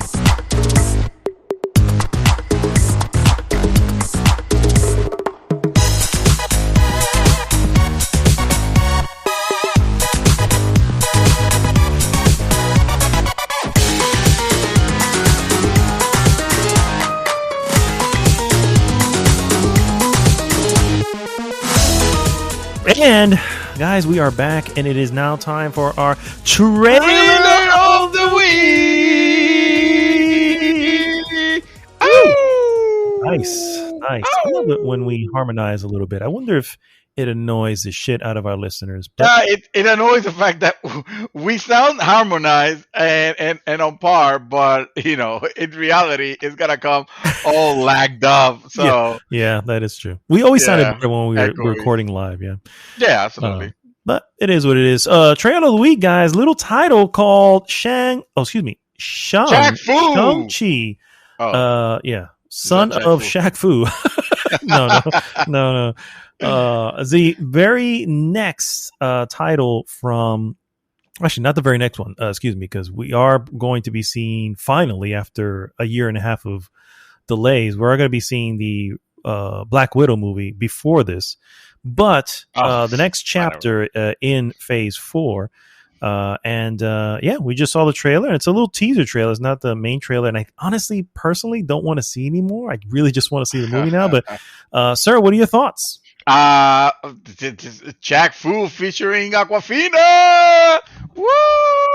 That's it. Aquafina, yeah. I love me some Aquafina, and then that other dude. Wow. The main character, yes. The main character. What are you talking about? We already mentioned the main character is Aquafina. Is it not? Is it not? Because I will knock this out of being the trailer of the week, and I'll put that other Amazon movie that's coming out pretty soon. I will knock the shit out of this one. Oh yeah, that one is coming out soon. I forgot the name of that one, but that's with the Black Panther guy. I can't remember his name. Yeah. Damn, Michael Jordan. Yeah, Michael Jordan. No. There you go. Yeah, Michael Jordan. Yeah, Michael Jordan. Michael B. Jordan. Yeah, that's what I'm like. It's not Michael Jordan. It's Michael B. Jordan. Okay. Anyway, I don't think anybody's gonna confuse. Well, we might not know. In my head, I was like, wait, that's not his name, right? It's Michael Myers. No. Marvel Studios film. The main character, for the record, his real name is Simu Liu. And so it looks. I gotta tell you, bro. This trailer really sold it to me. So I'm gonna be completely honest with you. I sold me in my interest. I should say this doesn't mean I think it's gonna be a great film. I don't know. It's this is Marvel. No, it can overshoot it and it can undershoot it. You know what I mean? Yeah. Is it gonna be good? Yes. I don't think anything outside of Guardians of the Galaxy 2 can be considered bad. You know what I mean? So hey, hold on. I'm receiving a call. What's that? Oh, okay, that's fine. Hey, Thor 2 says hello. The Thor: The Dark World was okay. I don't think it was bad. I think it was okay. Yes, I see what you're saying. But no, so because of that, I think this one, that, and man, I got to tell you, dude, the choice of musical choice on this trailer really like sold it. I was like, whoa, okay, I'm feeling good. where this is coming from. Yeah, and so yeah, I plus the Mandarin, the real Mandarin, not the fake Mandarin from Iron Man 3. The real Mandarin's in it, played by Tony Leung. Yeah, I want some of that. That's the dude who played in Grandmaster. So, yeah. question, because you throw that and as this was supposed to be, as if this is supposed to be something that I know already. So you mean to tell me the Mandarin? Oh, yes. I know the Mandarin from Iron Man X, which one 3. he was. 3, thank you. I didn't know that he was like a character on the Marvel Cinematic Universe. First off, let's ask the question: why is this even a Marvel movie to begin with? Why is this? Well, Shang Chi is even actually in the cinematic universe? He didn't do it. It doesn't look often, like it belongs, but he did occasionally join the Avengers for certain things. The Avengers has always been that team that it's not a specific team. It's not like the Justice League. Although even you can say the Justice League has changed members in and out as well. But the reality is, when you think of the Justice League, there's 3 people that always come to mind, and they are always there. You know what I'm saying? So, but starting lineup. Yeah, the starting lineup. With the Avengers, they're very, very interchangeable. And on top of that, I believe with him, and don't quote me on this, anybody listening and thinking that I'm horribly wrong, there is a West Coast Avengers as well. So, and then of course you have the Young Avengers, but I think he was part of the West Coast Avengers because this does take place in San Francisco. Yeah. And so he is a Marvel hero. And it's been around for a long time. I don't know much about him. I had to kind of dig a little bit to get some of his history. I do know the Mandarin. So kind of circling back to the Mandarin, the Mandarin that you know in the film Iron Man 3, which was played by the older guy who looked like a terrorist dude. And then you find out later that he's just an actor, and then it was Killian, and he was the Mandarin. It's like, no, none of them were the Mandarin. And there is one of those Marvel spinoffs where I guess I want to say it was an officer or FBI person was interviewing Slattery, the guy who's pretending the actor, saying what you realize that you were using his stuff. And if you look at this trailer, when you see Tony Leung, when you first see him with the long hair, and you see in the background those 10 rings in the circle, you go back to the original Iron Man, and that is the same 10 rings that have been that were used by the terrorists who held Tony Stark hostage. It's also the same rings that you see in Iron Man 3 when the quote unquote Mandarin was there. So this is. So is that how you recognize that? Oh shit, the Mandarin is here. Yeah. Oh yeah. Okay. I was like, yes, and it's played by Tony Leung. Yes. Okay. Yeah. So that's why I'm like, yes, I'm kind of excited for this. That's 3 yes in a row. I mean, I know. You're already a fanboy. No, I didn't know. I don't know anything about Shang-Chi. That's the funny thing is I don't really know anything. I had to go looking stuff up for him. You know more about the Mandarin than you know about Chafu. That said, I mean, I'm looking at this. Just again, it's just a trailer, so I can't let it get too far. But looking at what I'm seeing, I was like, this looks like they're all in on really making a full martial arts heavy, well done action film. You know what I mean? And I'm like, I'm down with that. You know what I mean? I am seriously. I've always said some of the best Marvel films have been the ones that have been in gritty hand-to-hand combat. Winter Soldier is the best one of that, dude. It's why I think that was still one of the best. Here we are. We have this character again. I don't know much about him. The only thing I do know is that particular story where he was sent to America. Although this one here looks a little bit different. Looks like he was sent to better himself in some way, and I guess he just decided to chill and whatever, and then he looks like he's getting called back, and he's probably going back to be, hey, now it's your turn to to handle the organization, and he's probably like, yeah, no, I'm good. So yeah, so it's one of those. Okay, gotcha. Yeah. It's always a particular formula that I feel like all these movies need to follow. Yeah, this one is the what do you call what is the Amish when they go on Rumspringa? when the Amish go on Rumspringa. I don't know if you ever heard of that. No. Oh God! So real quick, the Amish. You know who the Amish are? I don't have to explain who they are. Okay, so the Amish. That they to the audience. Okay, No. so the Amish people are a group of people who basically live off the land. They don't use electricity, they use phone, no machines, nothing. And these are people to this day. They have farms and they have it's a wonderful culture. But the youth at a certain age are allowed to go into society and I don't know what the time frame is. I can't remember what it is, but they have a certain time frame. It's a lengthy time frame, a certain time frame to go out into the world, do what they want, experience the world, how whatever it is, whether that be music, rock and roll, sax, whatever you want to get into. And then by the end of what they call Rumspringa, they make the decision whether to go back home and continue the life the way they were or stay in the world. So in other words, they never go back home. Actually, the large percentage go back.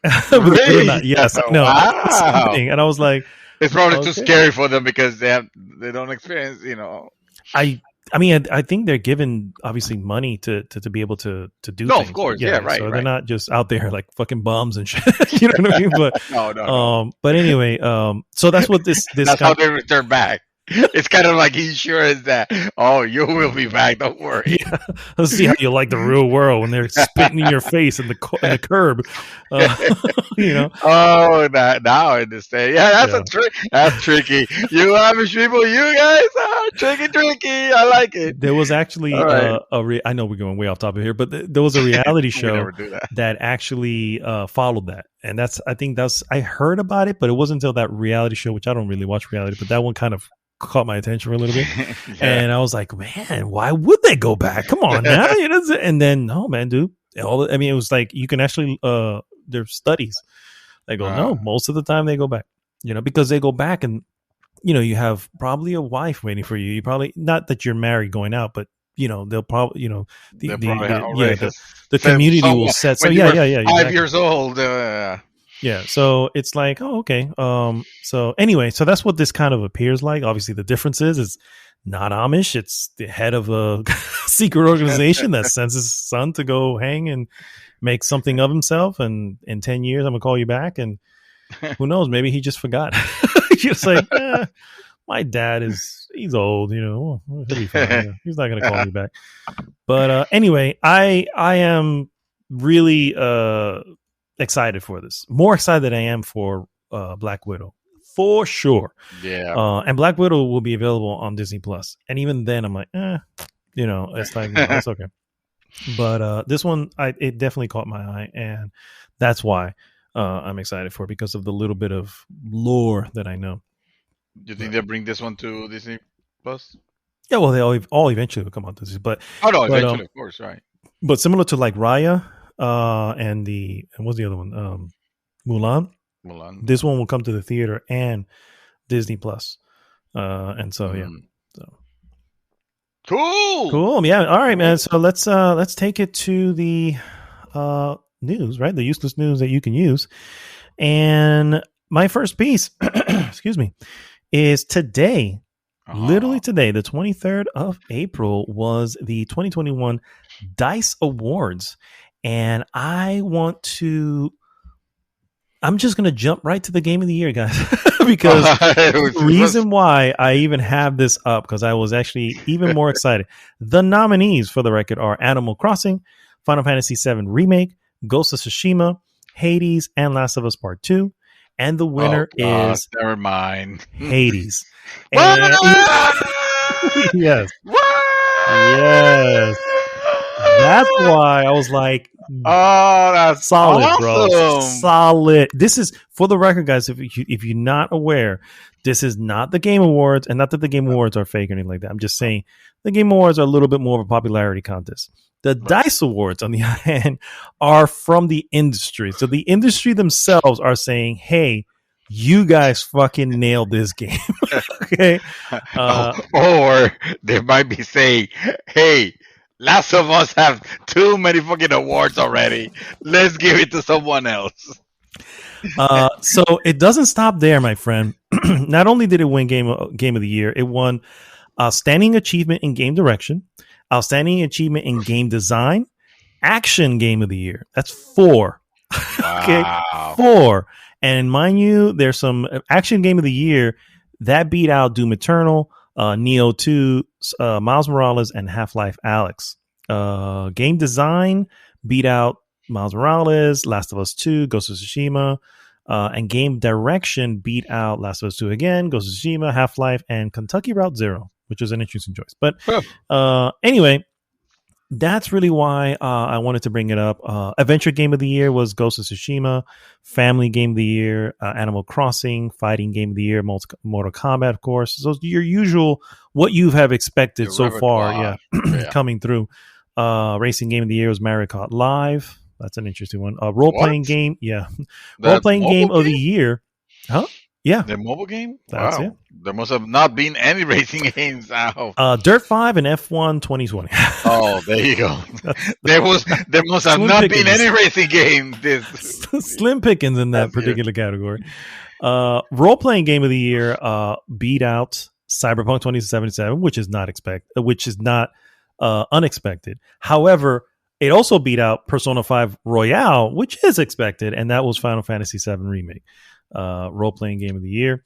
Oh, yeah. Yeah. So, and from there, there's a lot of other titles that I'm not going to get into. But hands down, dude. Hands down. I'm so excited and really happy for that team. I don't know if you guys know. I know I've mentioned this before.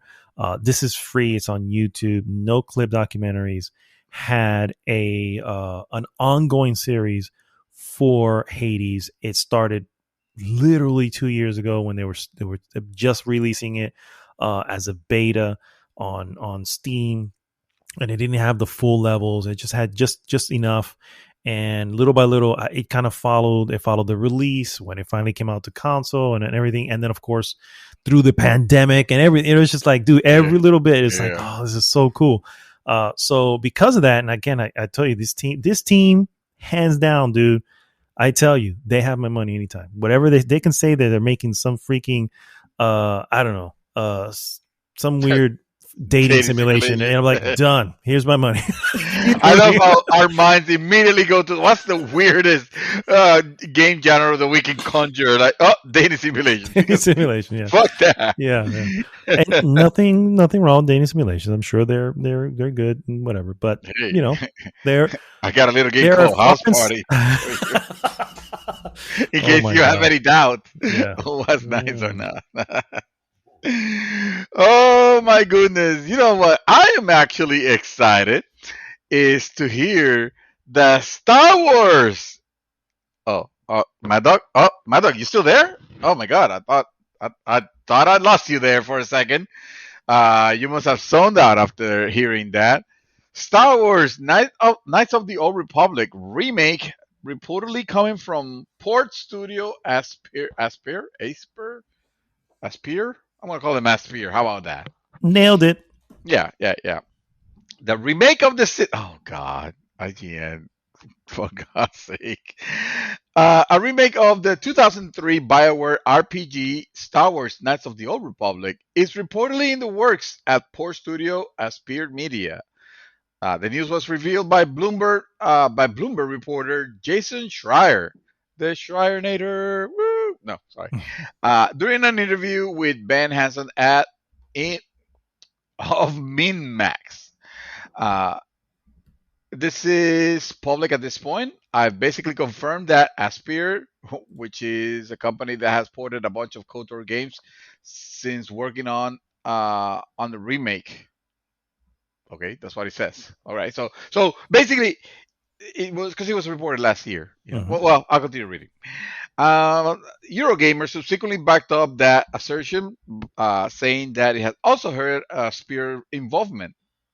And I'm just gonna skip ahead. Rumors of a KOTOR remake has been swirling around with reports from January 2020 suggesting that the game was in development and will integrate elements of the first two games in order to bring certain things into the current Star Wars canon. Mr. Matty Place from Last Stand Media defining, you know what, fuck that. I'm not going to read his name. Some guy from Define Defining Duke podcast. That's horrible. Okay, Defining whatever. Duke, yeah. Oh, you know about it? Oh yeah. That's a Colin Moriarty spinoff. Oh, Not really? he's not on it because obviously he doesn't play Xbox, but he's got Maddie and some other guy. Yeah. Okay, I'm a so patron Maddie. of theirs, so that's all I know about it. Oh, Yeah. okay. Then you know what? Then I'll take it back. If they deserve, hey, if they got your patronage, then they deserve to be named. Mr. Matty Plays from Last Stand Media's Defining Duke podcast. So that's the name of his. Of No, his the podcast is last, called Defining Duke. no, Uh, right, but Last Stand Media is the name of his media company. It's like yeah, he's making yeah. the last stand. It's like, Well, okay, when he first spinned off out of Kind of Funny, sidebar everybody. When he first spinned off out of Kind of Funny, he had just like one or two podcasts, and the one that he started was called Colin's Last Stand. And if you know anything about the history, you probably kind of understand why he chose that as a name. It was a very political podcast too, because he's obviously very big into politics. And so from there, he spun off a bunch of other things, and he ended up calling the full name Last Stand Media. And so now he's got a bunch. He's got Sacred Symbols, which obviously you love to hear that name. Sacred Symbols, which is a PlayStation podcast. He has that one, the Duke, Defining Duke. Really? Yeah. A PlayStation, you say? Yeah. Okay. Yeah. I've never thought of it. No, I tell you. Anyway, just to let you guys know, be excited. KOTOR remake is happening. Mad Dog, will you play a remake of KOTOR if it's not coming from EA?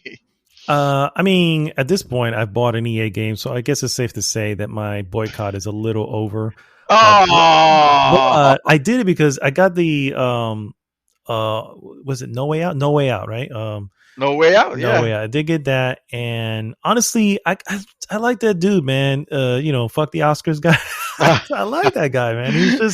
He's just too cool. I saw him a lot of the making in his It Takes Two, which is his most recent game, and I've heard lots of good things about It Takes Two for the record too. Also, and so yeah, I was like, you know what? I feel bad not supporting him, even though, and I think he knows, and I think that's why he was so passionate on the Game Awards when he came out, because he knew he was with EA, because EA was the one doing it, and EA was really being thrown to the mud at that point. And I kind of felt bad at this point, because I was like, you know what, it wasn't his fault, and he delivered something awesome, and so that's why I did it. So, and technically it's EA, so I guess we, by extension, of ended said boycott. However, this kind of does open me up to the possibility of maybe doing the Mass Effect Legendary Edition. I don't know. Oh, that's like weird timing, won't you think? I mean, it's coincidences. Yeah. A guy walks into the door. He looks suspicious. Oh man! All right, by next piece, guys. This was an interesting one, sir. And I would love your opinion on this. Okay. John Garvin, which is the creative director and writer of Days Gone, was speaking to game designer David Jaffe on the Jaffe YouTube show, where he was asked if he heard anything about any meaningful uptick of engagement with Days Gone since the game was added to PlayStation Plus Collection on PlayStation 5.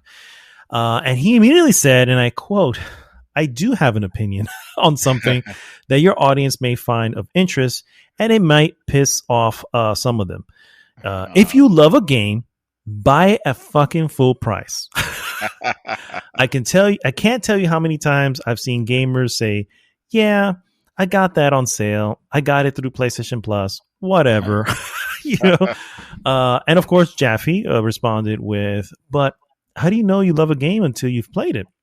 His response to that was, of course, "I'm just saying you don't. But don't complain if a game doesn't get a sequel if it wasn't supported at launch. It's like God of War got whatever number millions of sale at launch, and Days Gone didn't. I'm just speaking for me personally as a developer. I don't work for Sony. I don't know what the numbers are. I can tell you that when we were doing Siphon Filter Dark Mirror on PlayStation Portable, We got so fucked on Dark Mirror because piracy was a thing, and Sony wasn't really caught up on what piracy was doing to sales, and Wow. we would show them torrents, a torrent site that had 200,000 copies of a Dark Mirror being downloaded. If I remember it right, the numbers could be wrong, but regardless, I was pissed off about it. I was like, this is my money out of my pocket. So I think the uptick in engagement with the game is not important as did you buy the game at full price, because if you did, then that's supporting the developers directly. So my question to you, sir, I mean, it was I don't know if you heard this, but it was a pretty interesting thing, and I didn't get to see but there's a few articles regarding it, and I mean, I have my response to this, but what are your thoughts on that? You know, Well, since you asked, first of all, I mean, I gotta say, I kind of like, I have to admire the chops of that guy to come up and say it like it is, right? I mean, he feels as a developer of the game that didn't have a lot of sales. It's true that they expect you to expect to buy the game at full price and yada yada. But here's where, like, I understand his position. All right, I understand he's upset, and I appreciate the fact that he's very candid about it. But he's fucking wrong, man.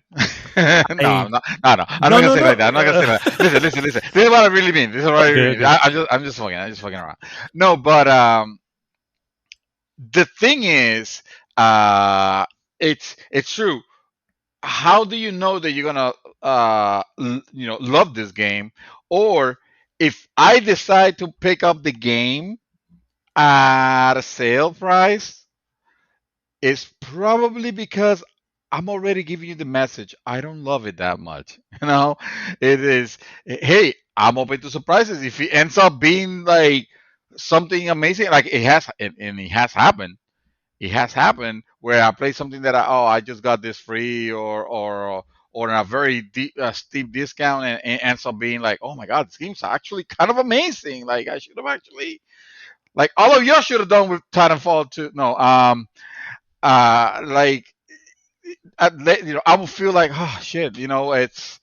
I mean, I don't feel bad of not having spent extra money, right? But I feel like, oh, if I would have known sooner, I would have played this sooner, which means usually translates into I would have paid actually the price, the full price. I mean, look at it now. Like, I'm sure, I am positive that Nier Replicant, it's gonna be a $39.99 game in a couple months. Not, but maybe not a couple months, but before the end of the year, excuse me, it'll be a $40 game, which is the price that I will even say that thing is probably was worth from what I've seen of the 3 hours that I've only played. I could be completely off and wrong, but again, it's like, yes, I'm sure that the fan base or the people that were very excited about it went in and paid full price. That's the people that love it. Not everybody's gonna love it, and unfortunately, the product that you have to show at the end of the day, and by the reviews that it got, because I'm sure reviews are gonna have some, there. It's like if that game was like, reviews were like stellar, like 8 and 9s and 10s, you can bet that game would have actually super sold a lot more, because it's a freaking first party Sony title. We all know the pedigree of those games, right? So of course it would have sold better, but it didn't make, so it was not so much our fault. You guys deliver a title that was okay. I mean, that by the reviews it seemed like okay, and because of that, you got the love that you deserve, which is I 100% agree with you. First off, he mentioned in his comment, he mentioned God of War, and I'm like, okay, so God of War has a pedigree. God of War has a following. We know God of War, and that's why it had millions and millions of sales. It earned it through time. I'm pretty much I am positive that the 2018 sales of God of War like destroyed the original God of War releases numbers. You know what I mean? Because Probably, yeah. it was an unknown property at the time. And guess what? That's exactly what Days Gone was. No one knew what Days Gone, and all anybody knew was that Sony Ben was working on something for God knows forever. We didn't know what it was, and when we got it, it had technical issues that I know have been addressed. Have been, there have been patches and stuff like that that have come out and has fixed the game, and that's why the game is actually really, really well received now. That wasn't the case at the time that it got launched. Whose fault is that? That's for them to decide. You want to blame Sony if they were pushing you to release it. We can blame the developer and say you guys released something that wasn't completely finished. Right. Whoever's whoever you want to point to, whose fault that's not? The consumer, because the consumer saw the reviews and the reviews were clear as day to say this is good, but it's not great, and here's the reasons why.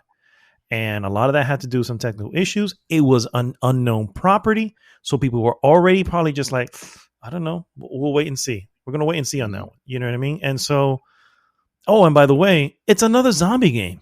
And no offense, there's like a shitload of them, and so you can try to call them whatever you want, but they're still zombies. I mean, they're fat zombies. Exactly. That's what it is. Yeah. So you had all those things stacked up against you. That had nothing to do with the fucking people. You know what I mean? People, I'm telling you right now, this is another reason why it's like Sony Ben. Do you know Sony Ben?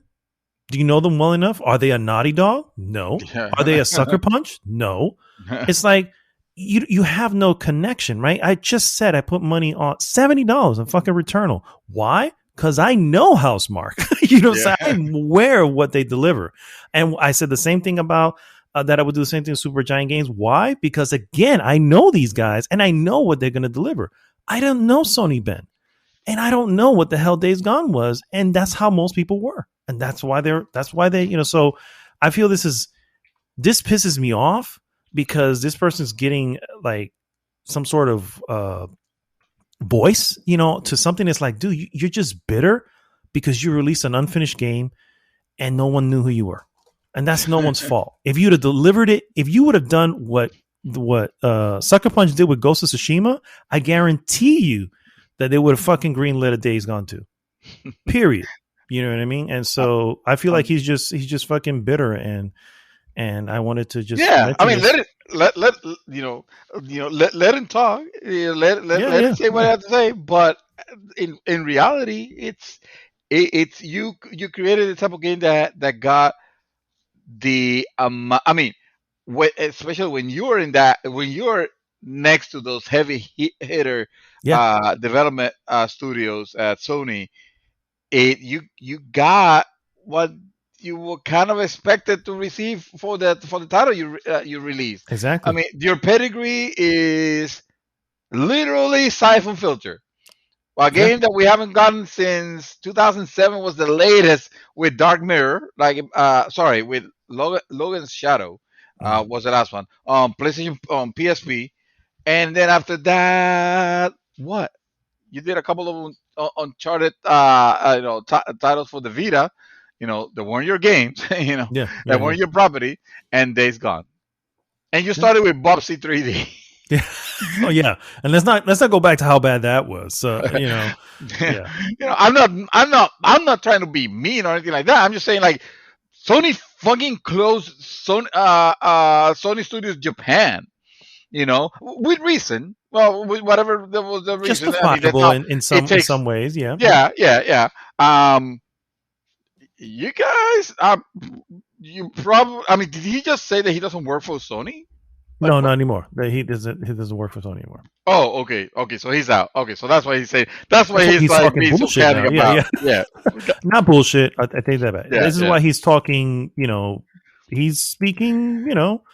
He's angry. He's angry. Yeah, exactly. Yeah.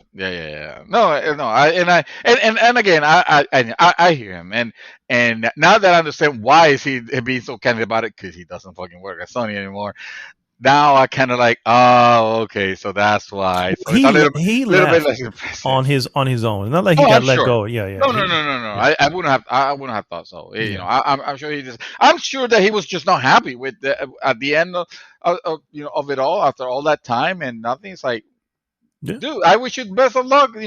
On whatever endeavor you decide to I do. If you're do, gonna open and I another get that studio, and absolutely. But but don't go blaming the consumer. The consumer no, is it's the responsibility of the consumer to get a good product at the right price, right? yeah, That's what you're wanting. That's anyone who's buying any product. That's what you're wanting to do. You want to get it at the right price. And frankly, an unknown quantity that was Days Gone that ended up being a 7, if I remember yeah, correctly, is what more or less what it was averaging. yeah. Um, from a group of studios that is used to delivering 8.5s and higher. hmm I'm sorry, that's nothing to do with the consumer. That was the product. No, no. So, I mean, the uh, consumer is they're not they're not at fault. If anything, they are the product. They mhm. are you. That's how you measure How how well you well do? you did Correct. Yep. how well you did actually. Hmm. Yeah, yeah. So um, I got excited about this particular topic and I completely closed my phone completely. However, I am back, and I'm here to report that that Microsoft Discord thing that they were planning on acquiring them, Hmm. and it was gonna become like, yeah, that's not happening anymore. Last month, Bloomberg reported that Microsoft was in exclusive, because Microsoft, right? Hmm. To acquire Discord. Uh, Today, which was actually on Tuesday, last Tuesday, according to a report from the Wall Street Journal, those talks are off. Microsoft initially considered buying the popular chat and community platform for a figure north of 10 billion, but it wasn't the only interested buyer. Per journal sources, Discord fielded the conversation from at least three companies before entering exclusively to talk with Microsoft, meaning that those other companies were SOL. So why were they even trying? Don't you know that Microsoft already had the exclusive world premiere talks with Discord? Um, all of those talks apparently off the table now that as Discord repositioned itself for its initial public offering. Oh, so they're like, fuck that, we're that valuable. Then we could probably get some money. We could probably we'll go public. The Wall Street Journal notes that it is possible they could be rekindled in the future, according to some sources. And then it says in December, TechCrunch reported that Discord, which is used by more than 100 million people a month, whipped up an additional 100 million in funding, bringing its valuation to 7 billion, more than double what it was valued 6 months prior. So wow, I mean, I didn't know that the chat. I mean, the chat service obviously very popular Hmm. For sure. among gamers. I even feel like it's probably the chat service of choice that we as gamers should be using for the group and the GG group. But you guys want to do Messenger, so fuck y'all. No one in the group is invited to our little party. uh, but you guys can always communicate through other means. Anyway, the the it was that was always a question of, okay, I get why Microsoft might be going after this, but I don't get why exactly they're going after this, because they believe it can make them money, especially if they're willing to spend that amount of money. But what benefit will that bring to the actual customers of Discord or Microsoft? Like, that's the part where it kind of got grayed out. It's like, okay, so this acquisition happens, and then what? Because it's not like they can make Discord private. No, yeah. It's not like they don't have the tech. It's not like they're buying it for the technology, you know.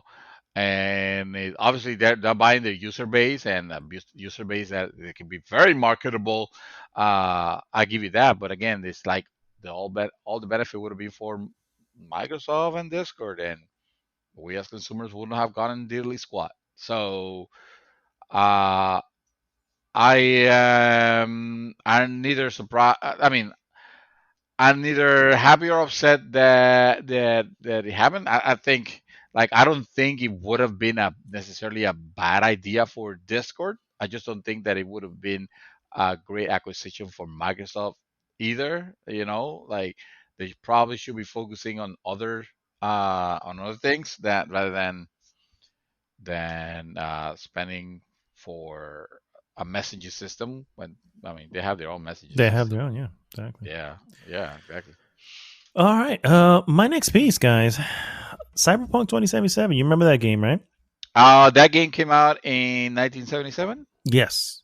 Okay, a that's clear 100 years before it was taking place. Cyberpunk 2077's disastrous launch led to very few refunds. According to CD Projekt Red CFO, this one I'm going to ruin, Peter Niebelowitz, who shared details on the situation during an earnings call with investors. The dystopian Cyberpunk RPG sold 13.7 million copies, but the developers only issued 30,000 refunds. So that would have been what? How many millions would that have been? So I'm going to tell you right now that is exactly less than 0.01. Okay, well, hold on.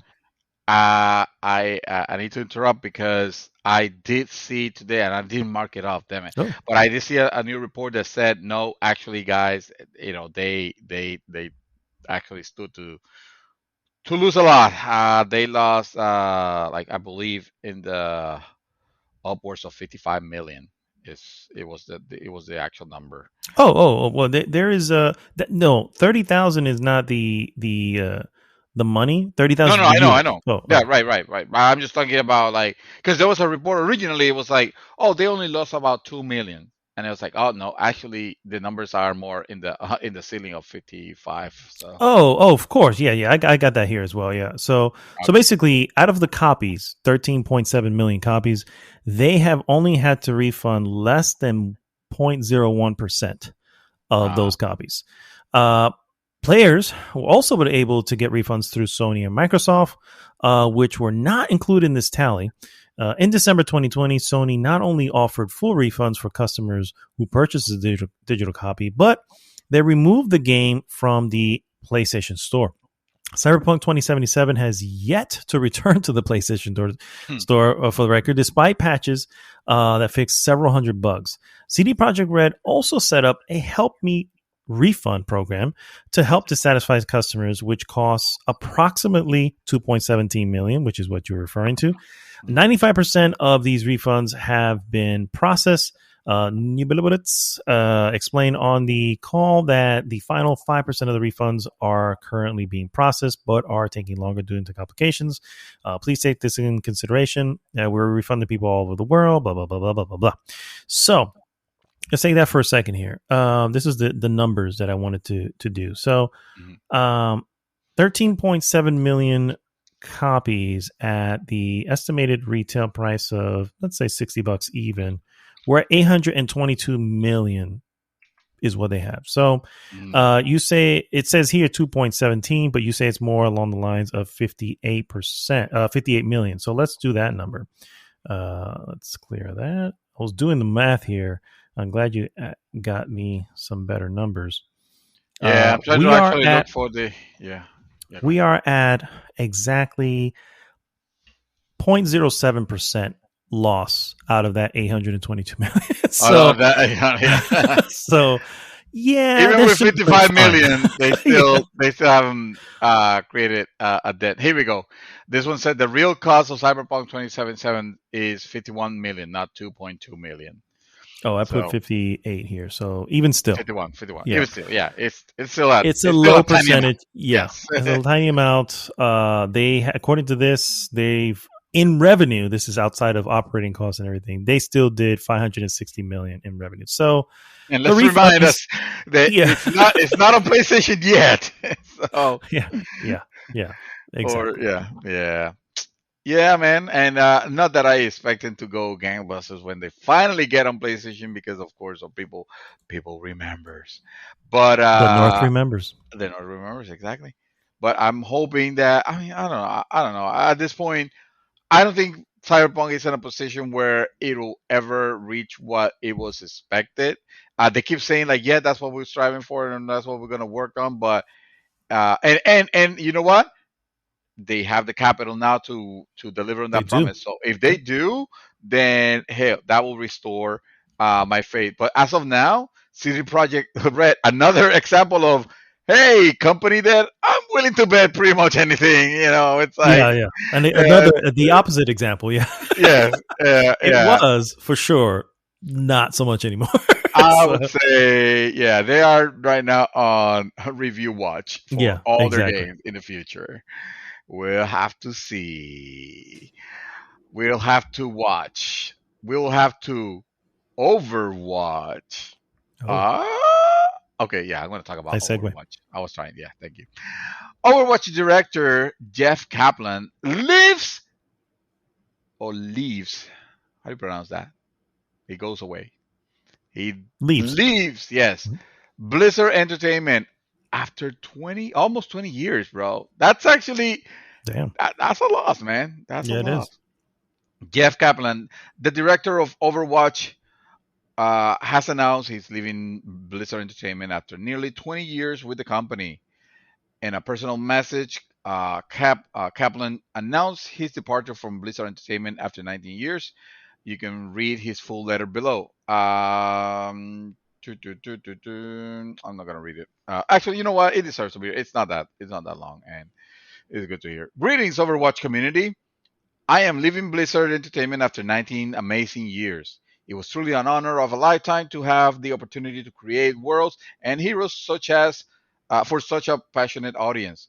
I want to express my deep appreciation of everyone at Blizzard who supported our games team, and our players. But I want to say special thanks to the wonderful developers that share in the journey of the creation with me. Never accept the world as it appears to be.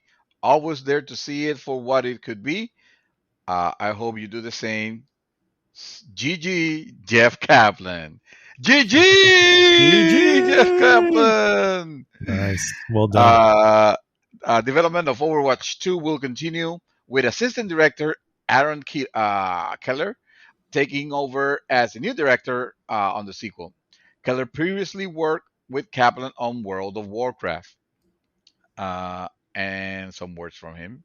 Uh, Jeff's been a great leader, mentor, and friend, and he knows how much we're going to miss him. Keller writes in a letter to the community. I've been lucky to work along him and the rest of the Overwatch team for many years, building something that continues to inspire people around the world, and I am honored to carry the torch forward. End quote. Kaplan joined Blizzard in 2002, where he started as a designer for in on World of Warcraft, developing quests for the upcoming MMORPG. He eventually was credited as a game director of WoW in 2009. Sorry, he was eventually credited as a game director of WoW. Period. Then, in 2009, Kaplan spearheaded an unannounced project Blizzard called Titan, a first person shooter game. Unfortunately, Titan never came together and was officially canceled in 2014. Wah, wah. However, Kaplan and his members of the Titan team took ideas from the game, redesigned them into a team based hero shooter now known as Overwatch. Have you heard of Overwatch, bro?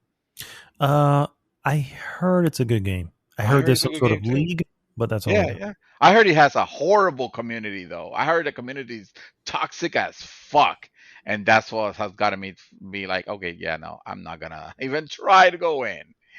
More words, more words, more words. Anyway, we already know Blizzard's developing Overwatch 2. So, good luck.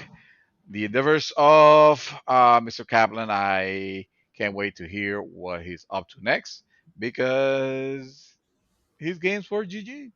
Yeah. Good luck, Mr. Kaplan. My last piece. Apparently, Sony listens to the Mouthful podcast. I don't know. Knew this Uh, was a thing. Yeah, yeah, oh, yeah. I mean, who doesn't, I right? mean, true, true. The Shout out to PlayStation Sony. Store for PlayStation 3 and PlayStation Vita will not shut down. Sony announced on Monday reversing a decision that left many players wondering what would happen to their digital content on the legacy platforms. Jim Ryan, Sony Interactive Entertainment's president, said in a post at the PlayStation blog, quote, "It's clear we made the wrong decision here," end quote. So Ryan said that the PlayStation Store access for the PlayStation 3 and PlayStation Vita, which launched on 2006 and 2011, respectively, will continue. Quote, when we initially came to the decision to end purchasing support for PlayStation 3 and PlayStation Vita, it was born out of a number of factors, including commerce support, challenges for older devices, and the ability for us to focus more of our resources to newer devices where a majority of our gamers are playing on. We see now that many of you are incredibly passionate about being able to continue purchasing classic games on PlayStation 3 and PlayStation Vita for the foreseeable future. So I'm glad we were able to find a solution to continue operations. End quote. So I will say this. Mhm. Careful, they're listening. Yeah, I know. I will say this. It's a rare thing when a major corporation says in any way is clear we made the wrong decision here. That's a rare thing. Corporations don't do that. They rather stay silent. They're not going to say that. Well, they could probably learn from. They probably learned that from Microsoft last gen. I mean, true, true. Oh, I would definitely say that it was really cool to see. Not only didn't just come out and say, "Hey, we looked at this stuff and this is what we're going to do." They started off with that sentence to say this was the wrong decision here, and he kind of went to explanation, and that means a lot. Now, does it mean anything to me? No, I don't. I don't have a Vita, and I'm not getting PlayStation 3 games. But I know of people who do, and I get it. And it's a cool thing that they took that to heart. They listened to the Mouthful podcast and understood that, Mad Dog and Dream Twister were not going to have it. We were going to die on this sword. We're going to land on this grenade for the community. And Jim Ryan, he text messaged me and I was like, dude, you hear the people. And so, and then on that Monday, following Monday, better get it together. So anyway, that's what I want to say. It's cool when you see that. You don't see that often, but when they do say it like that, it's like, okay, I get you. They're like, okay, they listen. I mean, it's still fucked up, but at least you decided to reverse course. And PlayStation Portable, unfortunately, is not getting reverse course. No. Just FYI, that's still getting the axe. Yeah, and not a lot of people are gonna miss that probably. Yeah, exactly. Yeah. PlayStation portals have all been jailbroken for so long; it don't matter. So,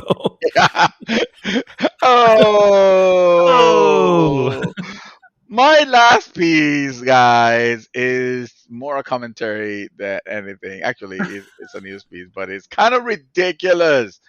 Lots of people missed Resident Evil 8's weird time demo. Oh God. It was so stupid that you're wondering, like, is Capcom like, are they trying to shoot themselves in the foot on purpose? Like, what the hell's going on? Capcom dropped its Resident Evil Village demo onto PlayStation Store at the weekend with the group. But it was only at the week's end. No, at the weekend, it says here. IGN says hi. But it was only available for 8 hours starting at 5 p.m. Pacific on April 17. This is, to put it simply, quite a weird thing to do. And as David Santos will say, fucked up things to do.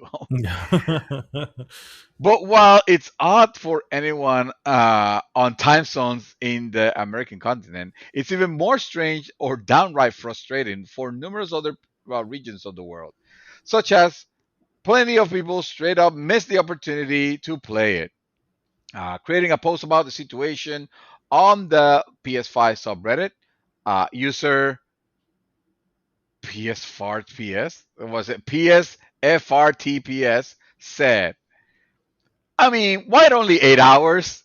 At least give people 24 hours so people in different time zones who work in that hour, who, who is busy in that hour, who is sleeping in that hour, etc., can play the demo. End quote.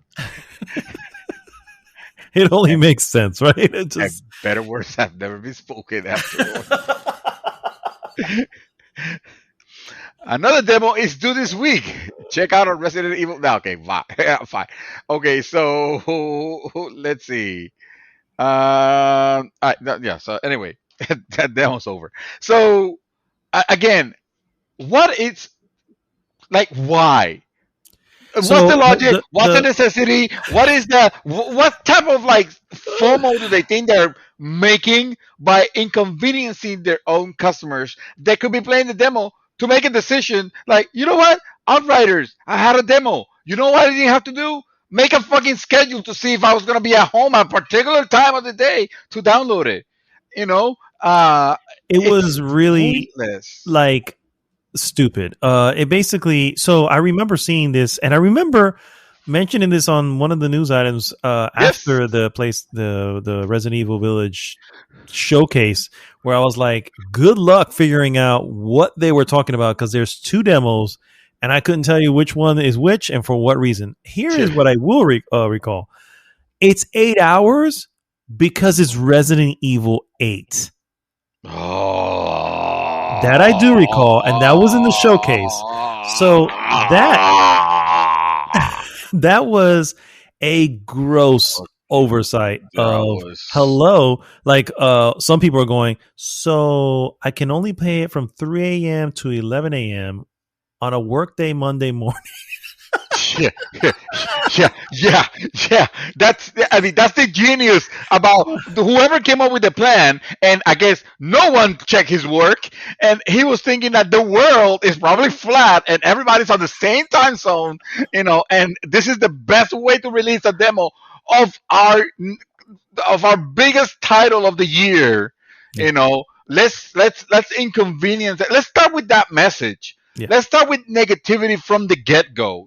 Forget about the fact that it's Resident Evil after how Resident Evil 7 did. It's probably gonna be an awesome game. No, let's fuck that message and talk about how stupid of an idea it was for a corporation, because always there has to be a goddamn corporation decides to just throw let's just put it for 8 hours because get this, this is brilliant. All right, Sammy, are you writing this? Are you writing this down? Okay, take note. It's 8 hours because it's Resident Evil 8, son. Nailed it. Sammy, wake up. Sammy, wake up. Are you okay, Sammy? Okay. Did you survive this? I know. I just dropped a bomb. This is gonna be a marketing genius. This is gonna be better than Sega releasing the Sega Saturn on the same day they announced it. Yeah. Fucking yeah. It was, like I said, no one thought about that. And I mean, it's one thing to say it's only available in North America, but if it's available everywhere else, then you really just didn't take any of them into consideration.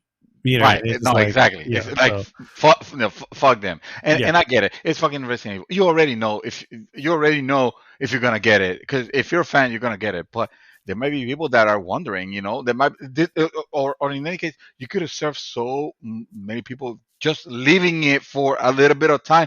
Or you know what? It's a fucking demo. Leave it for eternity. Nobody's gonna sit down, play the demo, and think, okay, I'm satisfied. I don't want to play anymore. Yeah. That's not how demos work. And as a matter of fact, demos literally, and you know, it's a proven fact. It's a proven fact. You know how it's proven? Game Pass. Believe it or not. Yeah. People actually buy the game after playing it on Game Pass. That's Although they can incredible. play it all they want because they're like, hey, just in case it gets taken off Game Pass, I'll have it. Yeah. You see what I'm Or saying? probably I don't want to pay for Game Pass at some point. Then I still have it. Exactly. I play. Exactly. I really like it that much. Correct. Yeah. I can definitely see that. Yes, that's a proven thing. It's like it's lost to these companies. It's like, guys, it's like you don't understand us at all. It's like, I don't get it. But Capcom used to know how to do demos. I mean, they did Dead Rising 2 like with marvelously with flying colors. They had it was all about the showcase, bro. It was all about the showcase. They were all about, hey, this is what we're gonna do. We're gonna make it cool. It's gonna be awesome. It'll be able for our hours. It's gonna get them like, what do they call it when they're, the frenzy going. People are like, oh, did you try it? No, I wasn't there, but man, was it good? Yeah. It's like, no, you're gonna get people off going, no, I couldn't fucking play it because. So fuck that game. Yeah, exactly. It's not. I couldn't. I had to fucking work. I had to do this. You know what I mean? So yeah, that's what they ended up doing, and they failed miserably at what they were trying to. But there is another teaser. There is another demo, a more expansive demo, and I would say that the demo that they were doing for 8 hours wasn't even that much of gameplay. At least this next one will have a little bit more. I am. What's the hands point? off. I'm like, I am. That's going to be another one. That's going to be okay. I'm in. You know what I mean? So I don't need to touch any other spoilers or look at any other demos. I'm in. Like what's the point though? Why are you wasting resources on doing that, Capcom? The best demos are the ones that you make where you got the character, you're playing through it. And then the demo itself stops with, it leaves you in some place where, okay, this is cool. You're already having fun, and then it lets you want to play more, buy now. And then it lets you continue from that. You don't even have to start the whole fucking thing again because you're already in the middle. You're already invested on it. You're already liking it. If you want more, buy now. Exactly. That's how the demo should be. That's what Outriders did. Yeah. And that's why it works. That's why Outriders is doing well. I mean, it literally. Think about it. It came out at the end of March, and they used the sales data of up to April 3rd, and it's still on the NPD numbers for March. Yeah, was number 3. Yes, it's like hello. It's a proven, guaranteed formula for a really just good game. You know what I'm saying? It's not in the case of Outriders, it's just not even. It's okay, you know. It's just have to show that it's 3. Yeah, yes, that's all 3 out of 5. Yeah, exactly. Yeah. So, and that one is doing gangbusters when it comes to it's like. Here you are. You're Resident Evil. You don't need to play tricks. People already love you. Yeah. What are you doing? Yeah. Don't even do it. If you're gonna do this shit, don't even waste time doing that. You know what you should be doing instead? Use those resources to patch the fucking bugs that will probably, show themselves at the beginning. Like every game that gets released has bugs. Yep. And just polish that out as much, or use the marketing for something. Or if you're gonna pay for marketing, pay someone else. Because this guy obviously failed. For sure. All right, guys. Well, stick around. We'll be right back with our Hot Topic.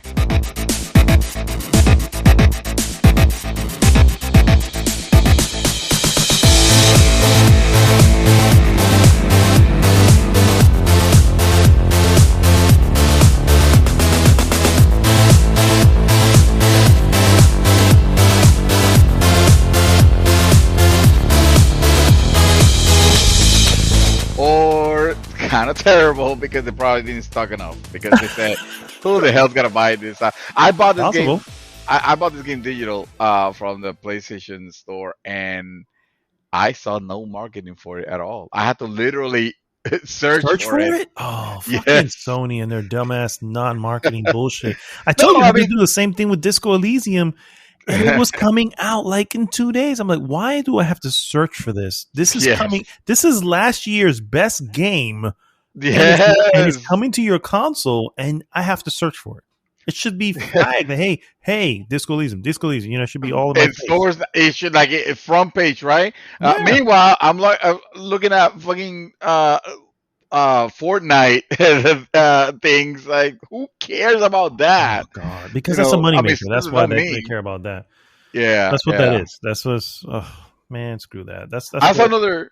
That's another thing that they released on this last patch. I believe that you can actually select your interest, and I don't know exactly if. I mean, Yeah, it but those should. things are never 100% either, and that's the That's true. because honestly, when I go, first off, I'm so ears to the ground when it comes to what's coming out Uh, that it's like, you know, I know what's coming out. I'm not here to see what's coming out. You know, right, I'm here to right, see, hey, and I have, and the good thing is, it doesn't have it on the app, but on the PlayStation Store on your PlayStation 5, uh, and I assume PlayStation 4. I don't know. The wish list has come back. So I have a way of tagging something saying I'll tag this for now so they'll set it aside and I can come back later, see if the price has dropped or if it's on a sale, something like that, right. just by viewing my wish list. So that's there. The problem is I cannot do it on my phone. I used to be able to do it on my phone. Now I can only do it on the console. For That's a little reasons, stupid, but I assume they'll, right? maybe patch that in at some point. But Yeah.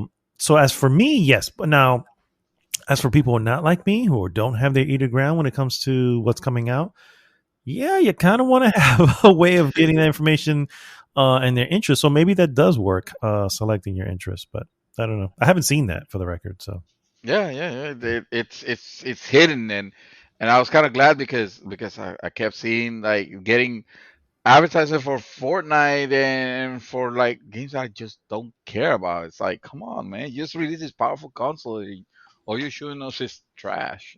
pretty much that's what Not they're all that about. Fortnite is trash. I'm not saying that fans it's just trash for me.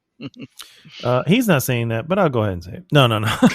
You know what? Just I'll back you up. If I got back up, then yeah, I'll uh, die on that hill.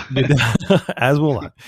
All right, guys. Hot topic again is controversial gaming opinions. So We just have one. We yeah, just opened. You guys didn't know. you didn't even see it We coming. already opened. Fortnite is trash. Fortnite is actually That is not Fortnite that is not bad. controversial. I'm not gonna lie. I That is haven't fun. played it in a while, but the last time I played it, it's one of those things where it's like, man, if I had the time to dedicate to get good at this, I can see this being so much fucking I fun. just don't want to get my ass handed to me by a 12-year-old. That's Agreed. the thing. Agreed. It's It's like, like it's passed me by. It's like, you know yeah, what? I don't have the skills, and I'm all right with that because I'm a yeah, grown ass man, dog. So yeah. it is what it is.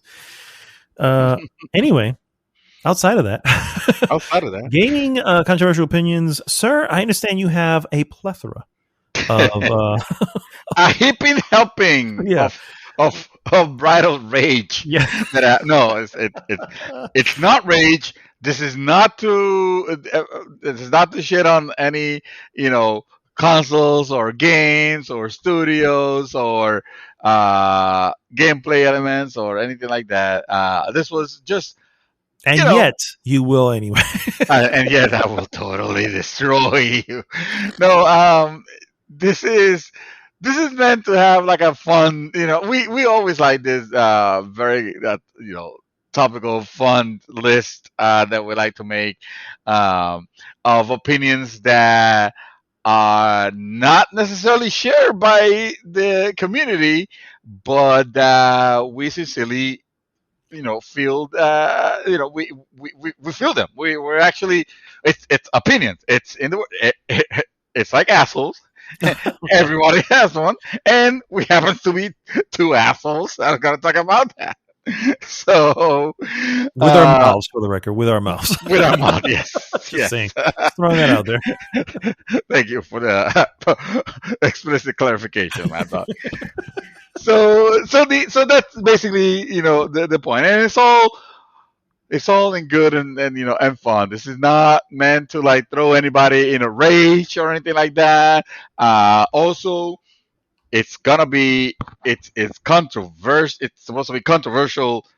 The opinion. So obviously, there's no sacred cows. It's probably gonna be something that you guys might hold near and dear, and it Again, is what it is. there Like are again, sacred cows, but the- expect them to be sacrificed today. Just saying. We're exactly. all having beef, guys. We're all having beef. I will die on that hill again, saying that DMC was the better Devil May Cry of all of them. And if you guys don't want to accept that because somehow you feel your masculinity threatened by by the Dante of DMC, which you guys have so callously called emo Dante, even though none of y'all have played it, then I'll get I'll I can't do anything about that. I'm joking. Obviously, a lot of people have played it, and obviously, yes, I played DMC. He is Emo Dante, but he's not that bad. I actually like that game better, and I'll die on that hill. But that's not my first one. I'm not gonna start like that. Sounded like, yeah. No, that's too low hanging. It's like everybody knows that I had that opinion. Like, come on. It's like at this point, it's not even controversial to hear. It's all more like, of course you're gonna fucking say that. I'm gonna start easy. Oh. I'm gonna start easy. This is not gonna be like super controversial. I believe you will agree with me on this one, Mad Dog, or else I will have to like go to your house. But I'll say that PC gaming is not worth the hassle nowadays. Yep. That's just honestly, as a PC gamer myself. I would just not recommend it. If you ask me, I mean, you will have to be looking, like really looking for a for a different experience, And notice I don't say a better experience. I'm not gonna say that. I'm not gonna say for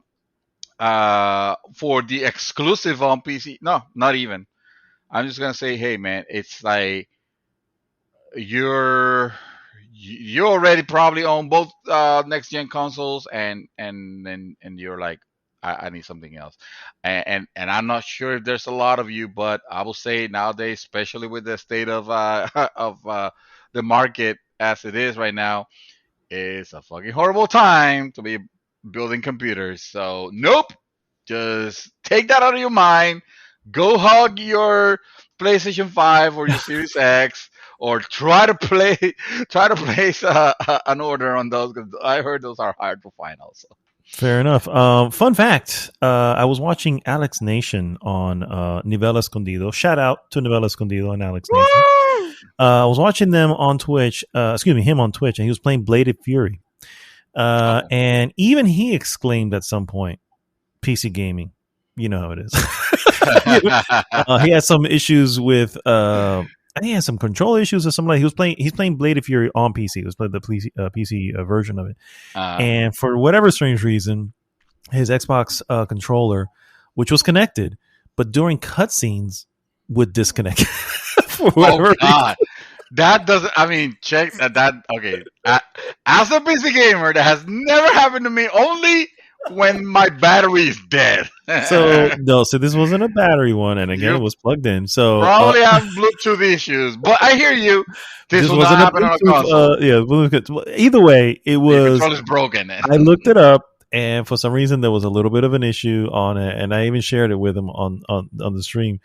And yeah, so his exclamation at some point in the stream was like, "Yeah, PC gaming. That's all." PC game. What are you gonna? Yeah, absolutely. So anyway, shout out to Alex Nation. Awesome stream, and I'm glad he was playing that game. That game is pretty cool. But anyway, I'm going to start with something also very simple, which I have brought up before, and even though I've brought it up before, I feel it is still controversial, and it's controversial because there is still a large majority of people who don't fucking get it. And that is that Sonic the Hedgehog sucks. It's not a good game. None of them were good. Oh, now, okay. There you go. I'm sorry. I was about to call you out like, oh, man, you started very easy, but that's okay. I started easy also, but no. When you say none of them have been good. Were good, sir. I have Sonic Mania, which basically, calls back to its roots, and it looks good. It's a good looking game, but Sonic the Hedgehog itself, it never controlled well. It's to me, again, I mean, this made it to me, but I have a feeling I'm not the only one for the record. It's just, and and they try to expand the series to include God knows how many friends, people a bunch of little weird animals we don't even know. And it's just like this. I'm sorry. Let it go. It's okay. It is all right. You can go the way of oh gosh, I had the name. Alex Kidd. Alex Kidd, which is getting a remake, by the way. Go the way of Bonk Adventures. Oh God, Bubsy. Yeah, Bubsy. It's okay. It's okay, Sega. You have Yakuza. You'll be fine. Wow. Okay. Wow. You know what? Yeah, man. I mean, nostalgia aside, because I do remember, enjoying the speed of that, of that game on. Oh yeah, because blast processing. Because blast processing, bro. Blast processing. Yeah. Yeah, those games are not great because when you think about it, just when you're about to get speed, something happens. Fast, you get stopped, or you have to stop, or you hit something, and it always kind of like takes you. Something that I kind of noticed that they were trying to address a little bit in Sony Mania, when they came out, but then it threw me into a level, or I think it might have been a boss fight, that it just started doing the same thing, and I'm like, oh yeah, okay, no, I remember it. This character is trash. This game, the character, the design, I like, but no, I am, you're right, yeah. Okay, that's it. That we're done playing. We're done with the easy ones now. With the nice ones, no. It's time to take the claws out. The next one, you guys are just gonna have to accept that we were all fooled by Kojima. Death Stranding is a fucking terrible game, guys. I'm sorry. I was fooled too. I like that game. I started playing it again. I bought it twice. I bought the PlayStation version and the PC version. That game is not good. I don't recommend it. It's nonsense. It's packaged nonsense. And it's probably going to be even worse now that not a lot of people are playing it because that game depended a lot on the community building bridges and doing stuff. But it's kind of just pointless bullshit. Like the worst Kojima game that he has done, I would say. It's true. Let it go. Death Stranding, Mad Dog. I honestly, I cannot disagree. But at the same time, I also only played it once, and you know how I am, play it once and done. Yes. And that once and done, I mysteriously enjoyed it and found it very memorable for whatever freaking reason. But I can definitely see that if I were to revisit in any way, how I would be soured. Because reality is there's not really a lot going on there. I mean, there's not a lot going on in it, and experiencing that the first time, you're like, oh, this is kind of interesting. Experiencing it the second time or past that, you're gonna be like, oh god, this is just shit. You know what I mean? So I can't disagree with you, but I still feel I enjoy my time with it. I've said it. I think we've said it, where it's like, I want everyone to play it just so they can experience it. But at the same time, I'm going, how do you even convince someone to do it? Short of handing them the game, going, here you go, play this. You know what I mean? So I hear you. Interesting one, sir. Interesting one. I like that. My next one here, guys, is, well, how do I say this without being mean or hurting my feelings? Go ahead. I mean, not hurting feelings. I'm just gonna say that I get the issue with crunch. For the record, okay, I get the issue. It shouldn't be demanded or required by the company, but the reality is that there are many indie developers and bigger companies who go through this all the time, not because they're being told to, but because they really want to. And what results out of that is usually something special. And it could be something small, or it can be something huge, depending on a AAA version or whatever. But in the end, when it's not something that's forced, it's usually something spectacular. And I think that there's a lot of developers who would probably be on board and saying, while yes, if there was an option to be able to do it within a certain amount of time, sure, they would have taken it. But I don't think they regret it, because that's how artists generally are. You pour your life and your blood and sweat and tears into a project, and you know that this takes up a lot of your time, and the end product speaks for itself.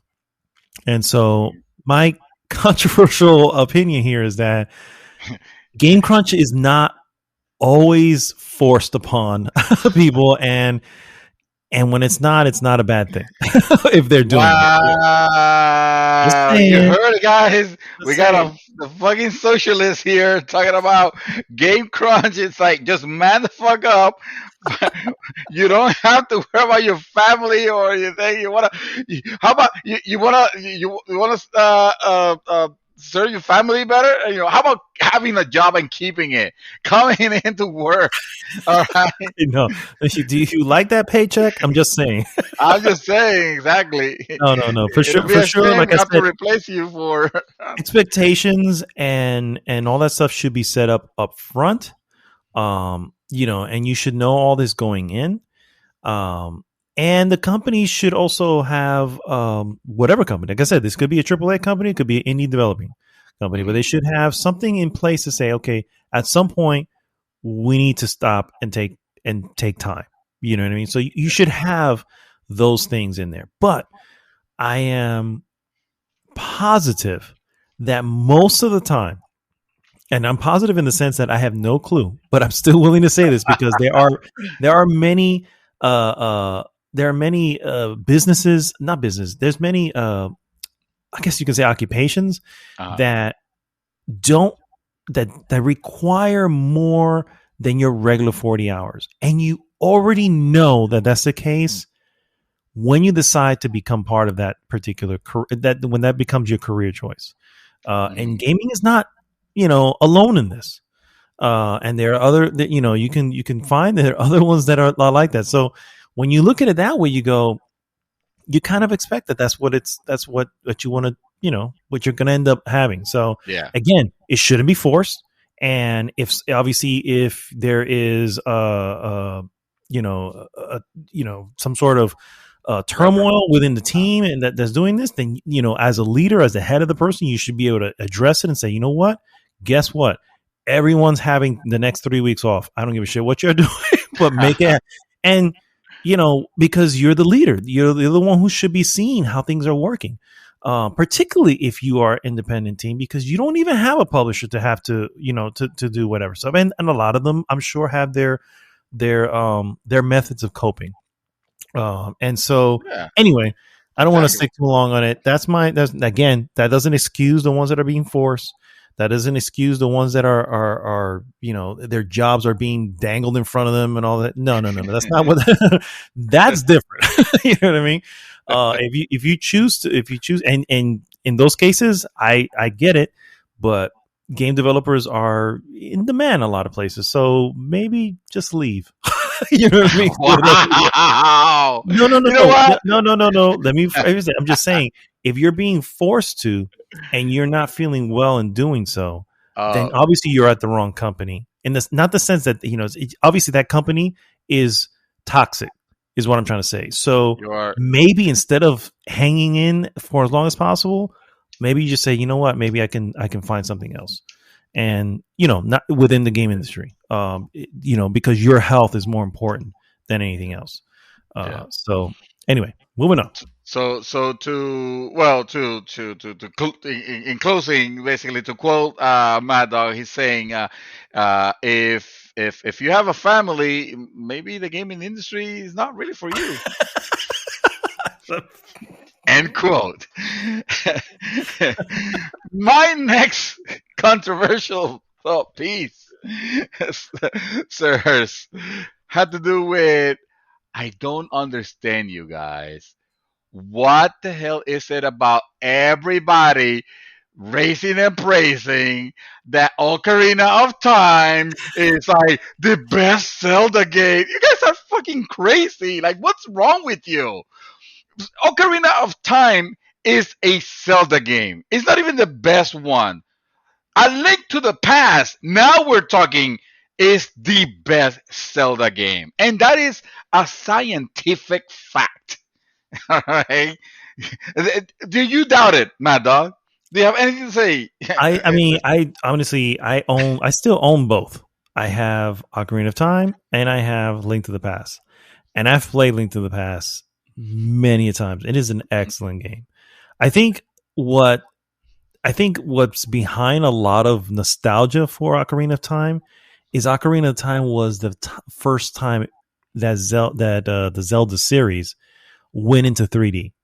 And now you were in the world as opposed to watching the world. And that's really the only thing I can think of, because those really horrible textures and stuff do not age well. You know what I mean?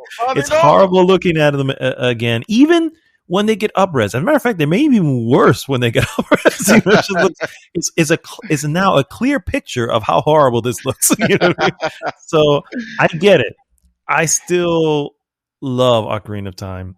And yeah, it's another Zelda game. Zelda games are, for the most part, relatively well done. I mean, Skyward Sword notwithstanding.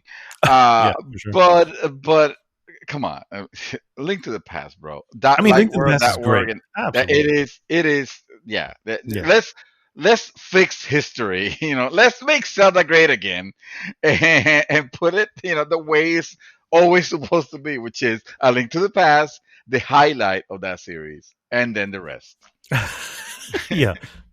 I mean, I can definitely agree with that statement. But I kind of get the nostalgia for the other one. But that's why it's controversial. True, for sure. My next one, guys. It's time to really hang up the attempts on this, guys. It's never gonna happen. Never gonna work. We're never gonna like any of them, because they're just not what we want. And that is, video game movies are never going to be good. Right? I'm sorry to say, video game movies are never going to be good. And you know what? I'm willing to put money on, or bet on, the upcoming Uncharted movie with this kid. I can't remember his name. Anyway, I'm willing to bet that movie doesn't score higher than a 6 out of 10. Period. Wow. And the reason is because it's never going to deliver what we're wanting. It's doomed to fail. Why? Because we as gamers, okay, we enjoy them because we have player agency, and that's never going to happen in a movie. And oh, by the way, 2 hours never covers what a 20-hour game will do.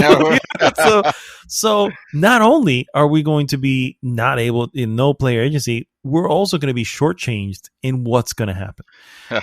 And so, yeah. Keep going. I'm going to change my battery. Okay. So that's my, now for the record, I will say that TV does have an opportunity to, I'm alive. You're alive, yes, sir. Yes. So TV does have an opportunity, but only in the sense that you can flesh out the story. Because in TV you can do 10 episodes, and that can average out to about a 10-hour game, and you can really get some good character development and a lot of the stuff in there. So, but again, it depends on what it is. If you're making a TV series about Tetris, I'm assuming character development has little to do there. So, again, video game movies, guys, never going to work. And the closest one, for the record, I stand on this to this day, the closest one is the original Silent Hill. And that's still a 7 at best. but still, I actually do enjoy that movie. That's a guilty pleasure of mine. Wow. You know what? I appreciate the fact that so far we've been seeing very eye to eye with this controversial topic, controversial opinions, right? It's almost like we're brothers, and we're sharing this. It's like, yeah, you know what? So far, we have a backstab coming. Go ahead. Well, I mean, you're my brother. So of course you're gonna feel the backstab. It's time to get the claws out completely and fully. Now this time they are Wolverine style, titanium. What is it? No, titanium. Adamantium. Yes, because this shit's turning boring. Let's crack it up a notch, shall we? Let's. The DualSense controller, bro. Mm-hmm. It's the only good gamepad that Sony has made, and that is a fact. Well, shit, I can fucking agree with that. the only good. Hear me out. Maybe I didn't explain myself. Oh, I heard it. Only good. Really? Damn, you made a adamantium yourself. No. I mean, so I can agree that the PlayStation 1 controller was literally a toy handheld, right? The DualShock 2, I think, would be the very next one behind the DualSense. That would be the very next one. And it's a distant one when you compare the two. DualShock 3 was garbage. Or I should say the PlayStation 3 controller was garbage. The DualShock 3 was them trying to fix the fact that, maybe 6-axis wasn't such a great idea. You know what I mean? And they added shot. Oh, and by the way, we now know that the only reason we got a regular looking DualShock 3 is because they were going to go with the fucking boomerang. and by the way, the backlash against the boomerang. People say, "Fuck no! Oh, yeah, you're out." Exactly. So the DualShock 3 or PlayStation 3 controller was literally DualShock 2s made repurposed. The DualShock 4 definitely moved in a much better direction, but for some reason, even in retrospect, I'm going, it's missing some weight to it. It still felt a little light. So no, I can agree with that. I can definitely agree. I don't know if that's controversial to anybody else, but I can definitely I can get on board with that statement. I'll support that. I thought I had him this time. I was shooting for bringing down all the controls. He was able to. Oh my god, he is even Steven. Damn it. But I'm glad you put me in your sights so that I can now get this one out of the way. Thank you so much. Oh no! No! I feel it. I feel the hate. Oh no! What have I done? Please forgive me. I remember I played the first one of this on PlayStation 2, and I was, in essence, pretty amazed at what they were able to do with this particular franchise. Or at the time, it wasn't a franchise, it was this particular title. Since then, I feel that this has become nothing short of derivative. Okay. Fuck you. Fuck you and your stupid opinion. You can stuff it in a sack, mister. So the Yakuza series, okay. Oh, well, shit. Okay. The Yakuza series, I get. So for the record, I get the love. I understand the connection. And all that stuff behind it. What I don't understand is how short of this very last one, although it's still in a very similar city, but short of this very last one, that's about the biggest leap in innovation they've done to say, hey, we're going to make this an actual turn-based thing. Short of that, everything else is pretty much the same. It still has the wacky stuff you get into, the places you can go eat, all this other stuff. It's already the same city.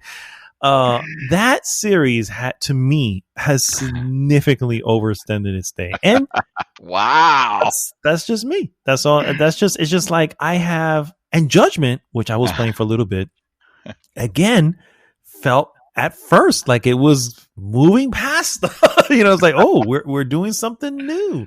We're not a Yakuza. Oh, but there are Yakuza involved. Oh, and my partner, he's also a Yakuza. Oh, so and we are in Kamurocho, the same video game. And oh snap, that's the same store I've gone to every other game. So yeah, I'm sorry. And hey, if you love the game, I get you, but no, I don't get you. Listen. I could be a very forgiving person. It is understandable how you feel that way, and I won't take that from you because yes, I like the Yakuza series, but if I really like them, I would have already finished like half of the ones that they're still in the shrink wrap because I haven't taken them out. I haven't played Yakuza 6, bro. You know when that game came out? Yakuza 7 came out already, yeah, right? I was gonna say that's easily 2015, right? Yeah, and it's still in shrink wrap. So yeah, at this point, I'm just collecting them just because it's like, man, I have so many, and that says it all right there. They're literally, lather, rinse, repeat. That's what it is. Great stories, mind you. It once you're involved in the story, it's great. If you're into that, it'll hold you. But like in your case, like I know you could enjoy the story, but everything else is so mundane. These are meaty games too. It's not like these are a 10-hour game. 80 hours. And honestly, if they were a 10-hour game, I think that would be stronger because you eliminate all the unnecessary little things and focus on that story. Yeah, and that would be much stronger. And you can still throw the fighting and all that in there.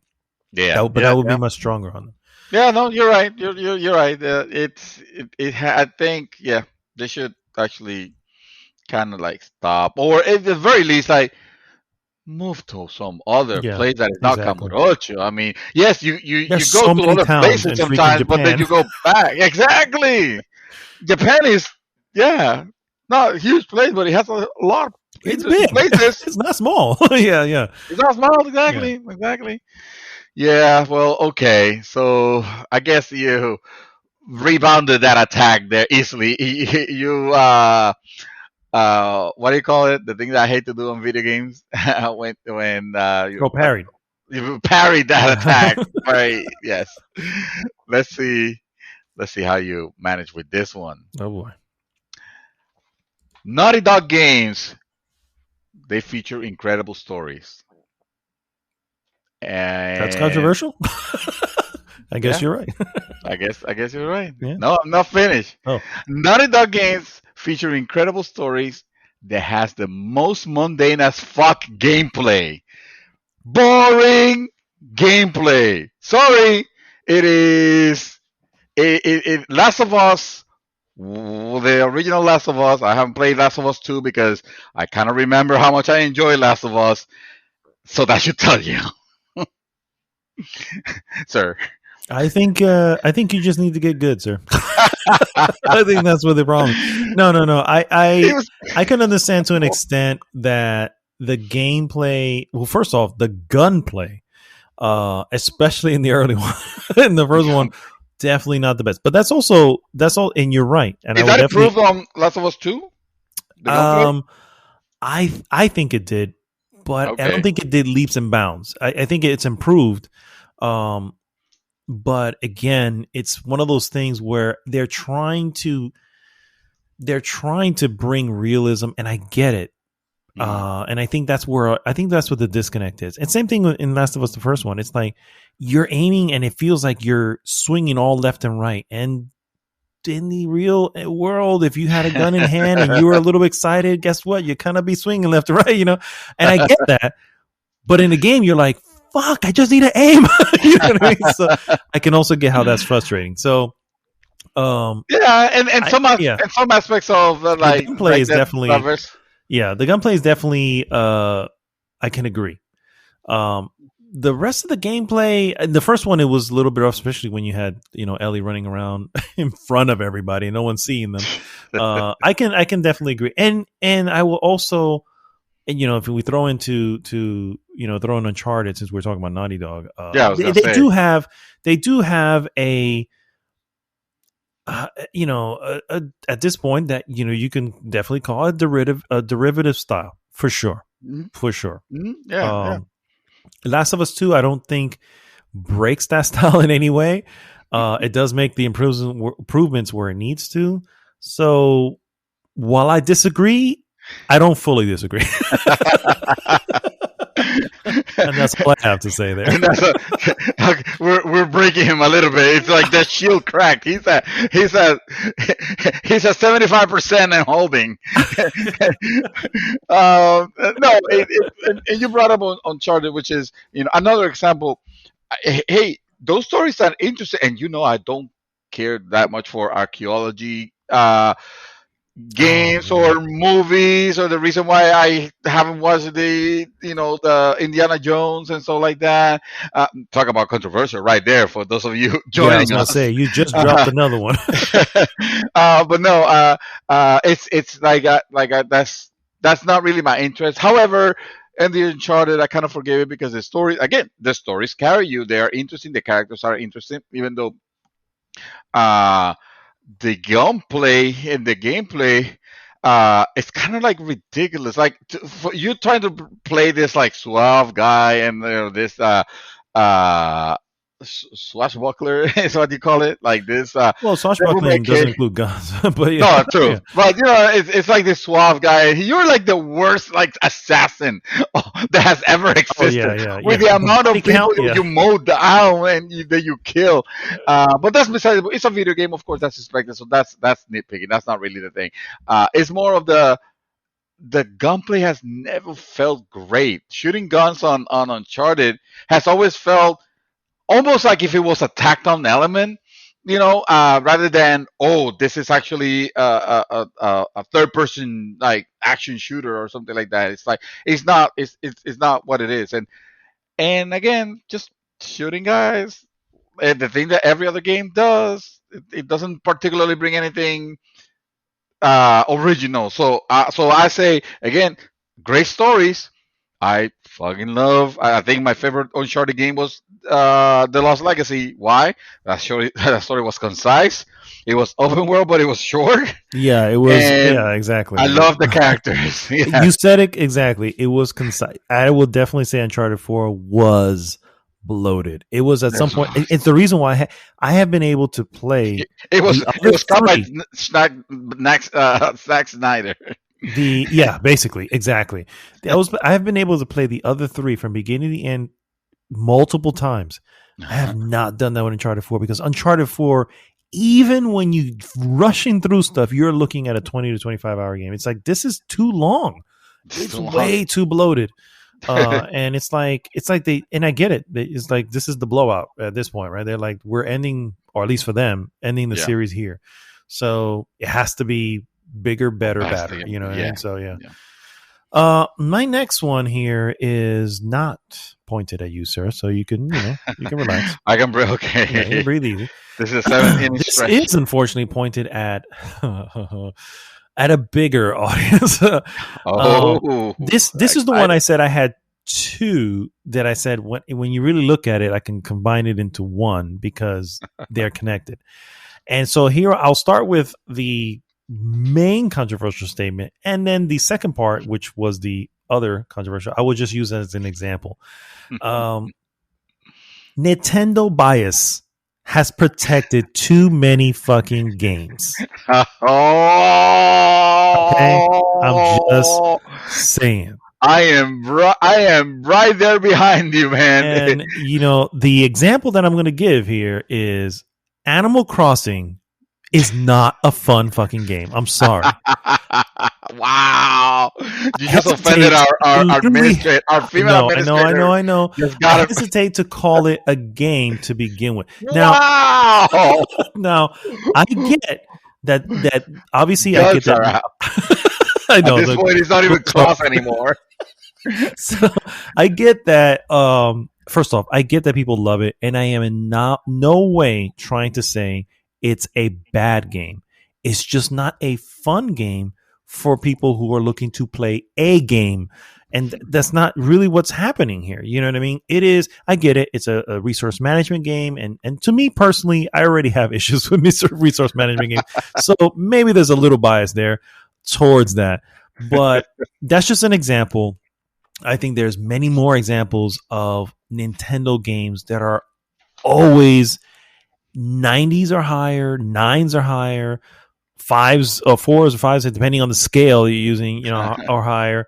And it's just like, they're just good, guys. They're not that great. I don't understand what it is. And so this is why I've hesitated for so long to even try, though I have a Switch, to even try Breath of the Wild, because I have a feeling I'm just going to run into another good game. You know what I mean? And it's only held to this pedestal because of, hey, this is a Nintendo joint.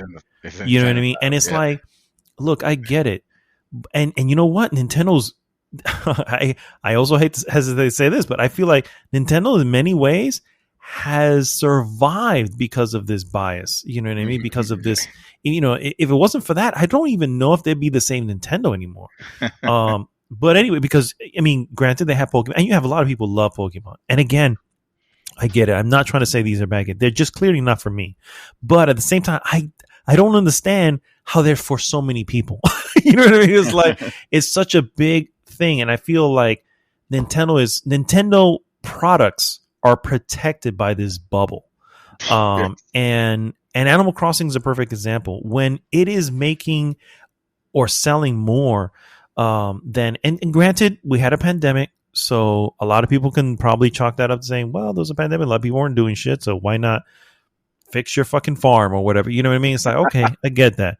But at the same time, it's like, I feel like it still would have sold gangbusters without the pandemic, because it's just what people were wanting for so long. And I go, why? What is it about Animal Crossing? I don't understand. So anyway, I don't want to dwell on this too much longer, but I'm just going to say, yes, the Nintendo bias has protected way too many average games. Hey, I hear you 100%. I don't know. I remember that game that I was trying to play, Fire Emblem Three Houses, called, something like that, and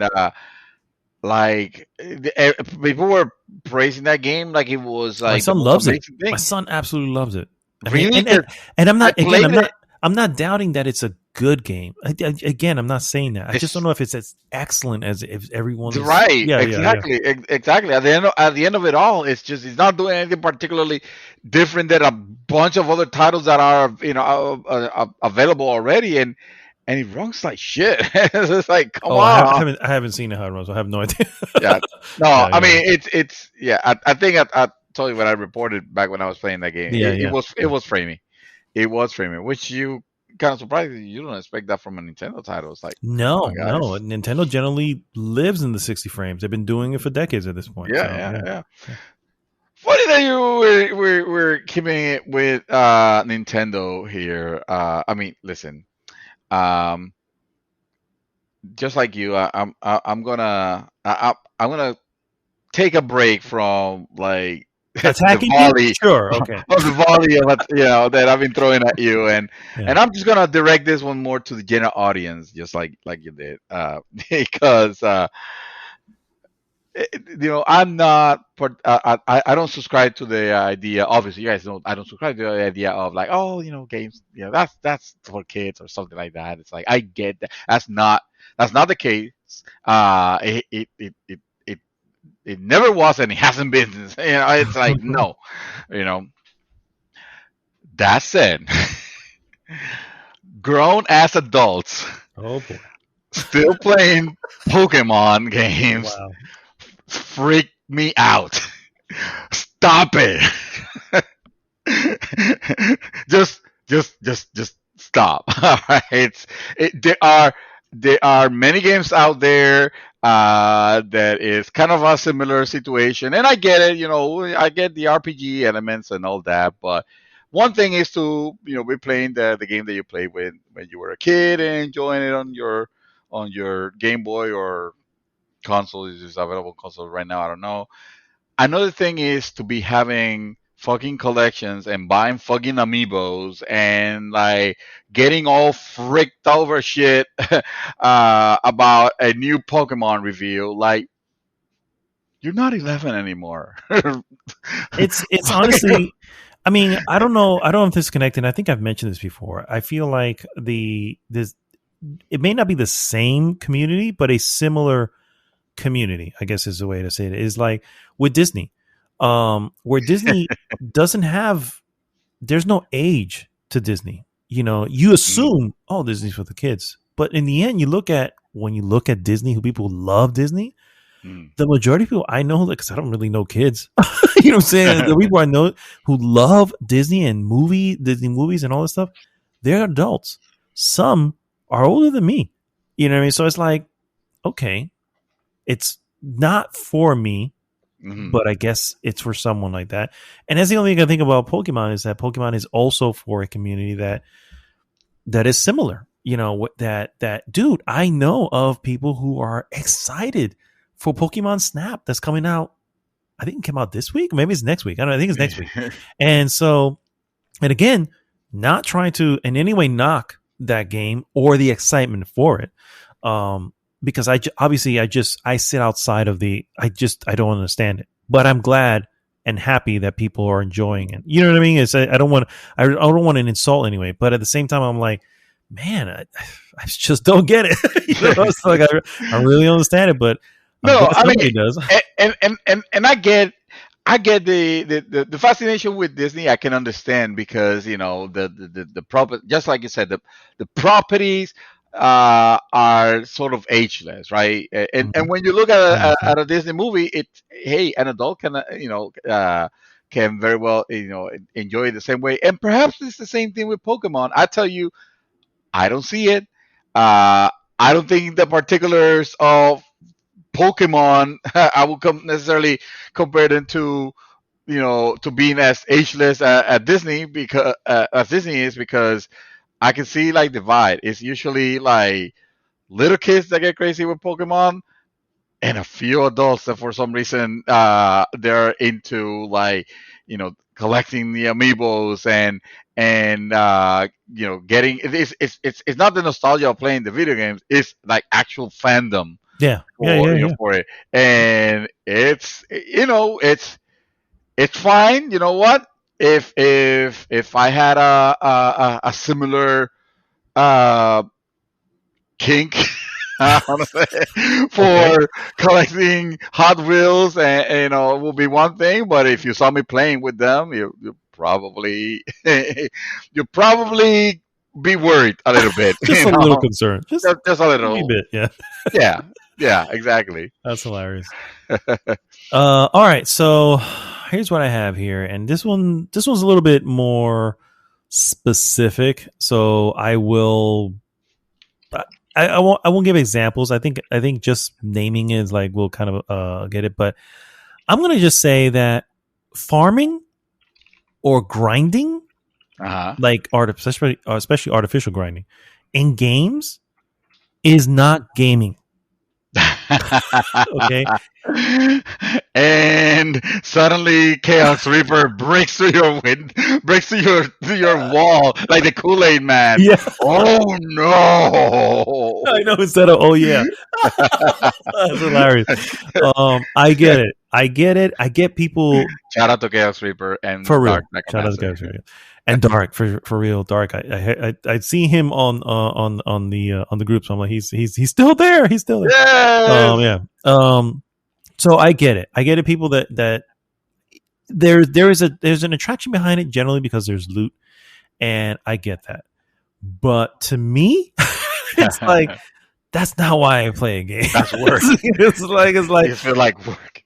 Yeah, it's like I feel like we're redoing this because for a role, for a possibility of something, and to me, that has never been gaming. So that's why I say farming and grinding, I don't think it's gaming. Although I think you're just grinding at that point. I hear you. Do you know what? Like, and ever since this word was adopted into the gaming vernacular, like I fucking hated the idea of I just have to do my dailies. It's like, congratulations, you just boring fight, a gameplay element. This is no longer a hobby. This is literally a job for you. You made it work. You have to do it daily. It's like, get the fuck out of here. Like, come on. Like that's why like I don't like hey, even I love the Division 2. And I kind of like those progression based games, as long as they don't put me to fucking grind, because that's the thing that I won't do. I won't just run the same thing over and over and over and over just for a chance to get something better. It's like, no, I'll try it a couple times and I'll have fun. I have fun doing that what you call it, that skyscraper thing on the Division 2, because it wasn't even anymore about any type of story, because it's not like it's about the story or anything like that. It's the Division. But I was just talking. I was just talking with Dark, talking with Chaos, and shooting shit. But other than that, like I can see when you have the camaraderie and all that going on, that makes it easier. But that's not always the case. No. I wouldn't do it by myself. I'm not gonna sit down and do it myself with randos. Like, no, and I'm not gonna do dailies, because at the end of the day, I play to have fun, not to work. I already have a job. Yeah, exactly. Oh, so yeah, no. All right. You know what? I feel like I have been throwing too much on one side, and I'm just gonna go ahead and mention here, throw on the other side. There hasn't been an exciting Microsoft title since literally Halo 3. And no, Halo Reach was out after, and I get that, but at that point, that was just more Halo. It was a better Halo, but it was just more Halo. The excitement of a new title? Damn, September 25th, 2007? That was the last time that I feel like there was any particular excitement for a Microsoft title, honestly. Because even when they would get announced, like, oh my god, Crackdown 3, okay, that's awesome. And then you start seeing what it's becoming, and it's like, oh shit. And you're not gonna get it. I mean, sure, there might be a few, but I'm not gonna get excited about Gear 6 when that get announced. It's like, it's just gonna be like, of course they have to finish the fight, or whatever. I'm not gonna get excited about Forza, whatever. Even a Forza Horizon, which I love. I really like Forza Horizon. It's coming. But it's expected. Yeah. Exactly. Like, they're not gonna recapture, and I feel like this is what Microsoft has been trying to do for the longest time, is recapture that fervor that they had with Halo 2, which ended up disappointing a bunch of people, even though I like that game. And then Halo 3 with the whole finish the fight and those amazing commercials that they will do, and the I Love Bees and all that junk. But that was then. Right now, it's more excited about hearing about what games I'm gonna get for free on Game Pass, which I'm paying for. But it's sorry Microsoft, but yeah. Well, I guess I'll keep it in the Microsoft camp and just throw this little controversial statement out there, and that is the Bethesda acquisition. Not really a big deal to me. But it is a big deal, my son. I mean, sure. We're talking about the Elder Scrolls and the Devil. And what does that price matter if they can pocket it, if they have it? No, I get it, but I still say, of course. I mean, when you're a $1 trillion company, a couple of billions is nothing. Yeah, like, exactly. It's that. But that still doesn't mean. I say this. We know this all the time. That still doesn't mean you did not overpay. And the reality is, like, if we say this all the time when we talk about getting those games on those ridiculous game sales, where it's like, well, it's only $5, and it's like, yeah, but if you never play it, that's 100% money wasted. Even though it's only $5, but you're focusing on the wrong part of the argument. No. I'm just trying to say that. Well, yeah, it's the opposite of that. It's trying to say, it's like, well, so they have the potential of delivering, and yes, Microsoft has made the money back. I get that. So I'm not saying any of that. But when you purchase something, you're purchasing on its potential, not the fact that, hey, we made the money back. It's like, no, you still spent $7 billion. So anyway, there's a lot of titles that are coming to PlayStation first, so it's like, and within the next like 2 to 3 years, and it's like, so we're really not going to see a lot of what's missing for a little while now, and we also don't know for sure where things are going to land because they're so vague about it. So in the and then by the way, Bethesda Game Studios, yeah, their engine sucks. Until they fix that, I don't feel we're missing anything. I'm just saying. So that's okay. They have 8 engine though. So. Sure, they have it. Doesn't mean that can't be licensed out, but okay. No, I'm not sorry. They can license, but again, focusing on the wrong thing. It's the games is the things that should matter. And yes, granted, I don't care for Fallout 4. I don't care, or 5 or whatever. I don't care for 76. Jesus, I don't care for a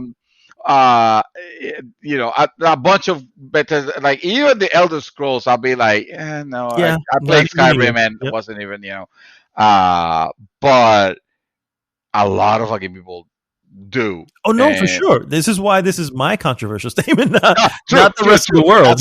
That's why you did say to me. So yeah, it's not a big deal. I give you that. I give you that 100%. Yeah, you're absolutely right on that, sir.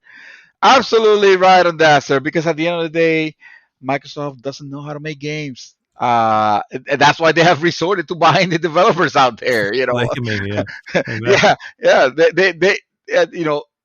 you pretty much see what they actually have.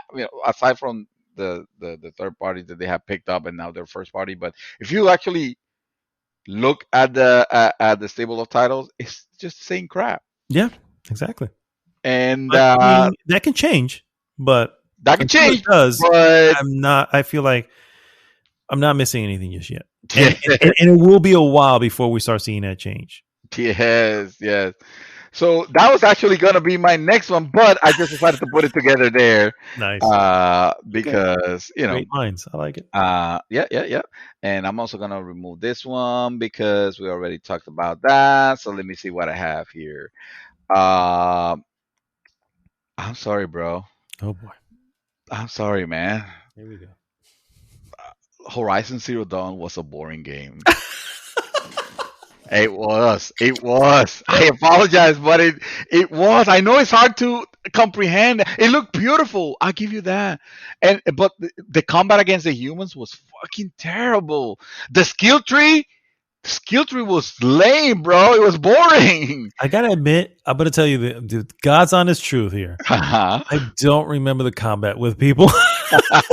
So you're probably right. Yeah, the skill tree. I also don't. I have to look a picture of it because I don't even remember what that. Look at the skill tree. It's like the most like who cares skills that you can get. It's like, oh well, why don't you give me the skills from the beginning? It makes it would have made better sense. And I will say this.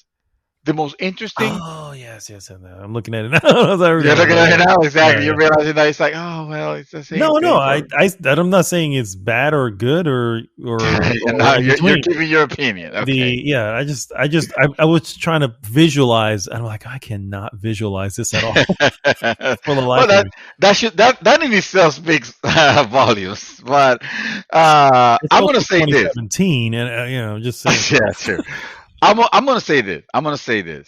They had an interesting thing, which is the overriding of the machines, and the whole mystery behind the creation of the machines. That it had that. How they got there.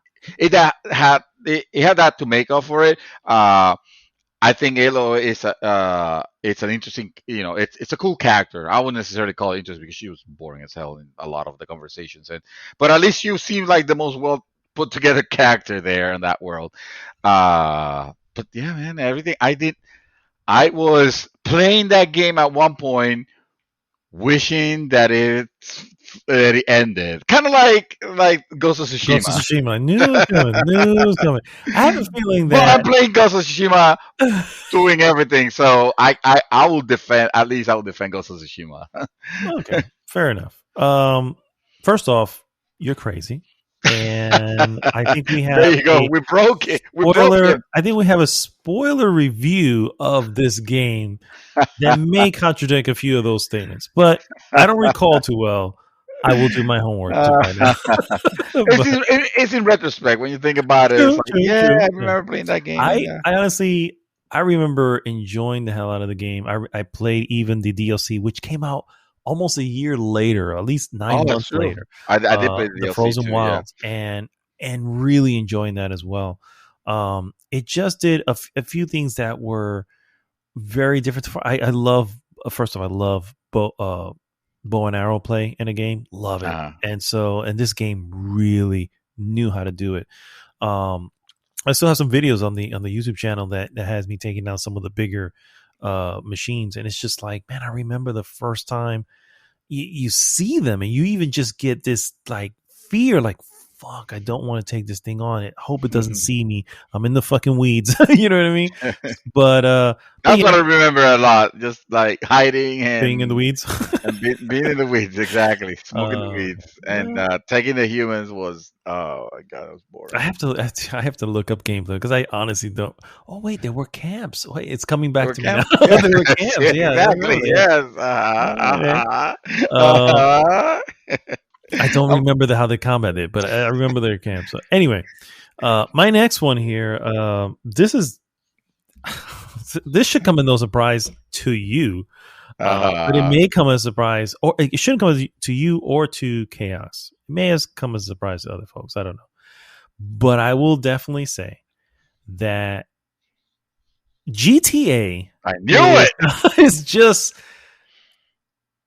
The GTA 5, first off, let me be specific. The game that has survived 3 generations. Okay. Survived 3 generations and is still being played and has been the number one selling game for many of those years. Yes.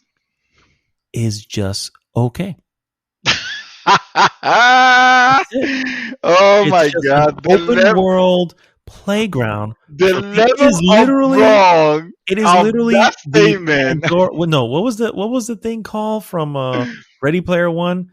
The Oasis. The Oasis. It's literally the closest thing we have to the Oasis. Yes, exactly. And it has captured so many minds because of that. Yes. And yet, my mind does not get captured because I look at it and go, "This is." Okay, one of the best stories even control on video gaming. You have tolerated worse ones. This is not interesting at all. I don't find anything interesting. What's going on? Forgive him, for he doesn't know what he's saying. I'm just saying. Oh my god! What I'm saying. I love that everybody loves it. Obviously, there's no doubt. There's no doubt that I sit on an island alone saying this. There is no doubt. You are literally saying the equivalent, obviously not the same, but the equivalent of The Dark Knight was just a meh Batman movie. That's what you're saying. That's what I'm hearing when you say that statement.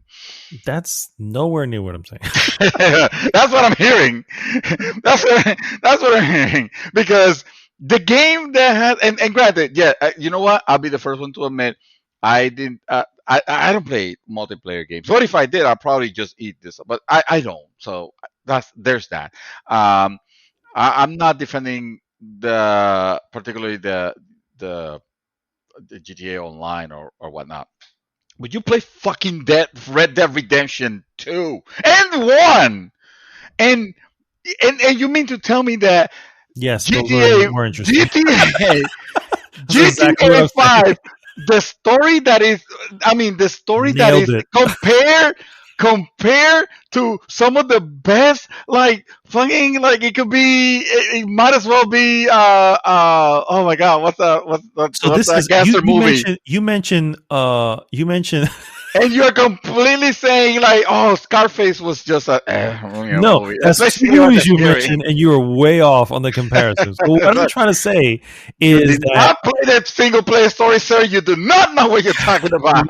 What I'm trying to say is that Avatar, the James Cameron Avatar, is just an average movie. And guess what? It That is. is not. This is not GT. You're speaking from a position of not having experienced the story in its entirety, And if and they you did it can't capture because me in the first 3 to 4 hours, guess what? you You have short failed your attention span. You have short attention span. you have failed in your endeavor, my friend. Yeah, we went nuclear already. We went just get ballistics on it. This is a full That's scale, like mutual destruction levels that we're oh going man. on at it. So I was saving this last salvo for last, but I guess I'm just gonna have to throw it here now because I see your missiles coming straight at my city to destroy it. So I need to retaliate, and the fact and I'm retaliating with the truth. Alright? Uh, a lot of Ubisoft games are actually more fun than some first party Sony titles. Yep, I said it. Yep, I said it. I know you're just flabbergasted at the fact that that came out of my mouth. You're even thinking he doesn't believe that. He's just saying that because I insulted GTA. And you know what? It's probably true. No, I did not though. I have it. I had it written from the get go because I That's truly believed hilarious. it. Because in a year where there was a bunch of PlayStation first First party titles. first party titles that came out, that a lot of people were like, whoa, like, oh my god, it's impressive. You know what game was my game of the year? Fucking Division 2. And I think that speaks more to the your game that the game that and I'm speaking. Hey, it does. It's literally opinions, right? So that's what. That's literally what it is. Also, red alert. There's owls going your way with that one. There was once the other one. I mean, there's been several Ubisoft titles and granted, I understand. Usually when they come out fucking broken, And I'm not defending that part. I'm not defending that part, but I'm just saying once they're fixed and playable and nice and stuff, I keep coming back for them because I find them more entertaining than fucking what's the game that you have me playing now? Ghost of freaking Tsushima. sir. It is not my fault. You decided to walk everywhere and in every Not walking direction. everywhere. Yeah. I'm just giving you Like I'll literally just give walking. you an He's like, example. I'm I'm just not giving you going an to use this example. horse There's because there's I a like lot of this other there's a lot, no, that's not true. There are other. I think the last game that Sony released that I can say is like, okay, first party title is flawless. To me, is that Spider-Man game. That Spider-Man game was like, okay, I don't want to stop playing this game. This game is really fucking fun. But the other ones have been like, yeah, impressive. I don't want to play Last of Us 2 right now because it just, I haven't had the will to just put it on. It's still shrink wrap, bro. It's still fucking shrink wrap. I don't blame you, sir. I know exactly what is lying behind said shrink wrap. So I know that it's one of those things that you have to be mentally prepared for. And I knew it going into it. So much so that I've beat the game twice. And by the way, watched a YouTuber play it to completion. So basically that's 3 times, right? So yeah, I get it. I know what the weight that is behind that shrink wrap. You know what game I'm looking forward to play? That I can't wait to. Well, I can't wait to go back to Assassin's Creed Valhalla so I can finally beat it and get it out of the way. The 130-hour game that has. Yes. Yeah, it's obviously better than Ghost of Tsushima. Sure. Yes. And I want to jump into at some point. I can't wait. Immortals: Phoenix Rising. I can't wait to play that game. I want to go. There's like I've heard so many things about. Oh man, this isn't like nothing. I'm like, please release a demo. I need a demo because I need to know I am not spending money on this. That it just looks. It looks like an 80 to 100 hour time sink that can probably be cut down to 30. You know what I mean? If they would just focus.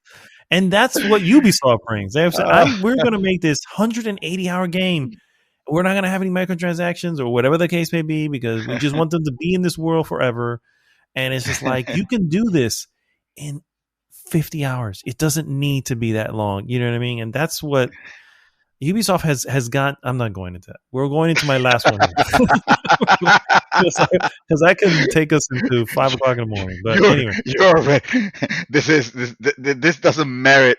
I'm not gonna dignify the response because this is clearly, buffoonery. Words of a madman, of a raging madman. Yes, exactly. Clearly, he's sleep deprived. So we're just going to move on. Controversial, remember? My last one here is kind of a wide net, but I want to say it because I feel like it's the truth.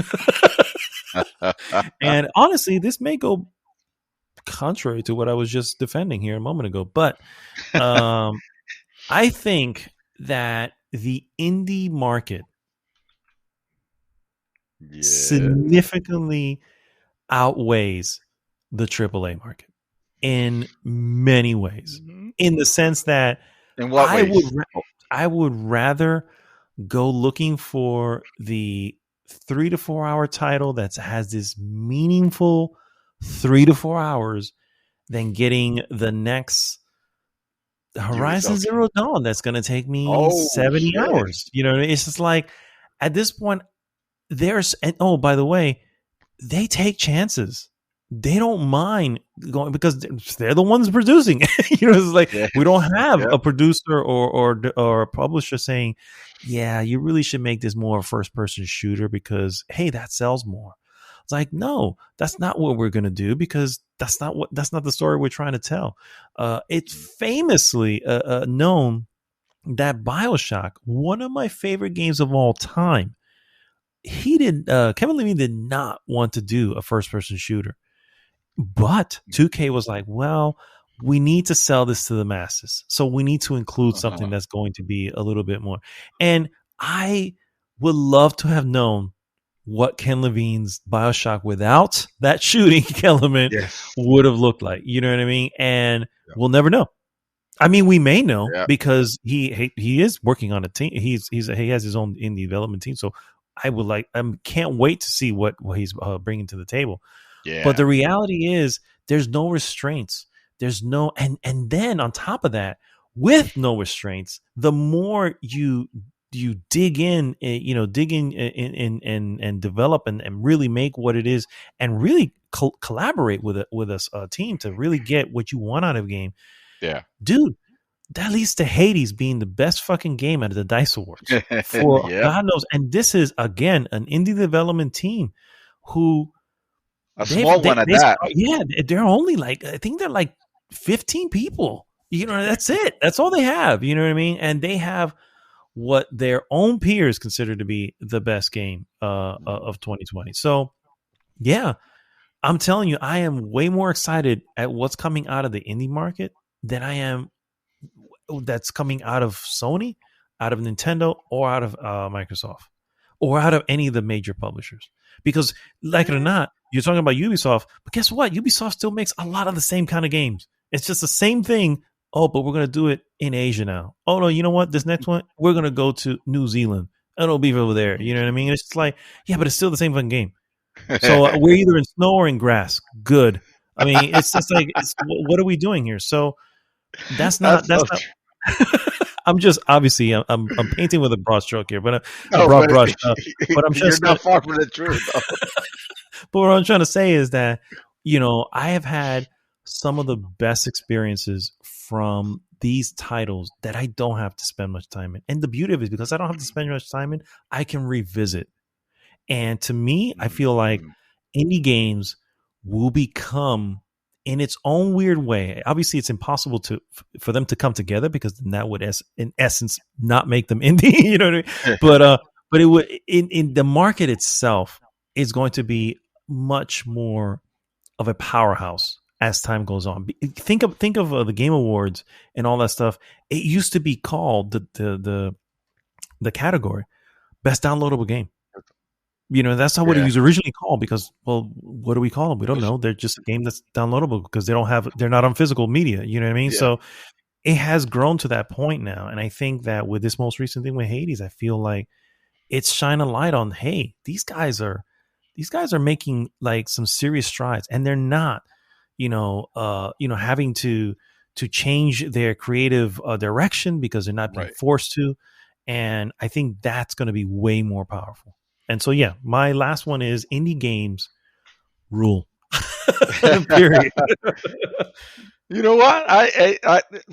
First of all, I want to thank you for bringing that up. I honestly, it is controversial. Don't get me wrong, because a lot of people tend to veer more towards So well the known. big ticket. Yeah, exactly. The big ticket, triple A. You don't even have an opportunity for a double A or even a B game unless you call Outriders. Oh, but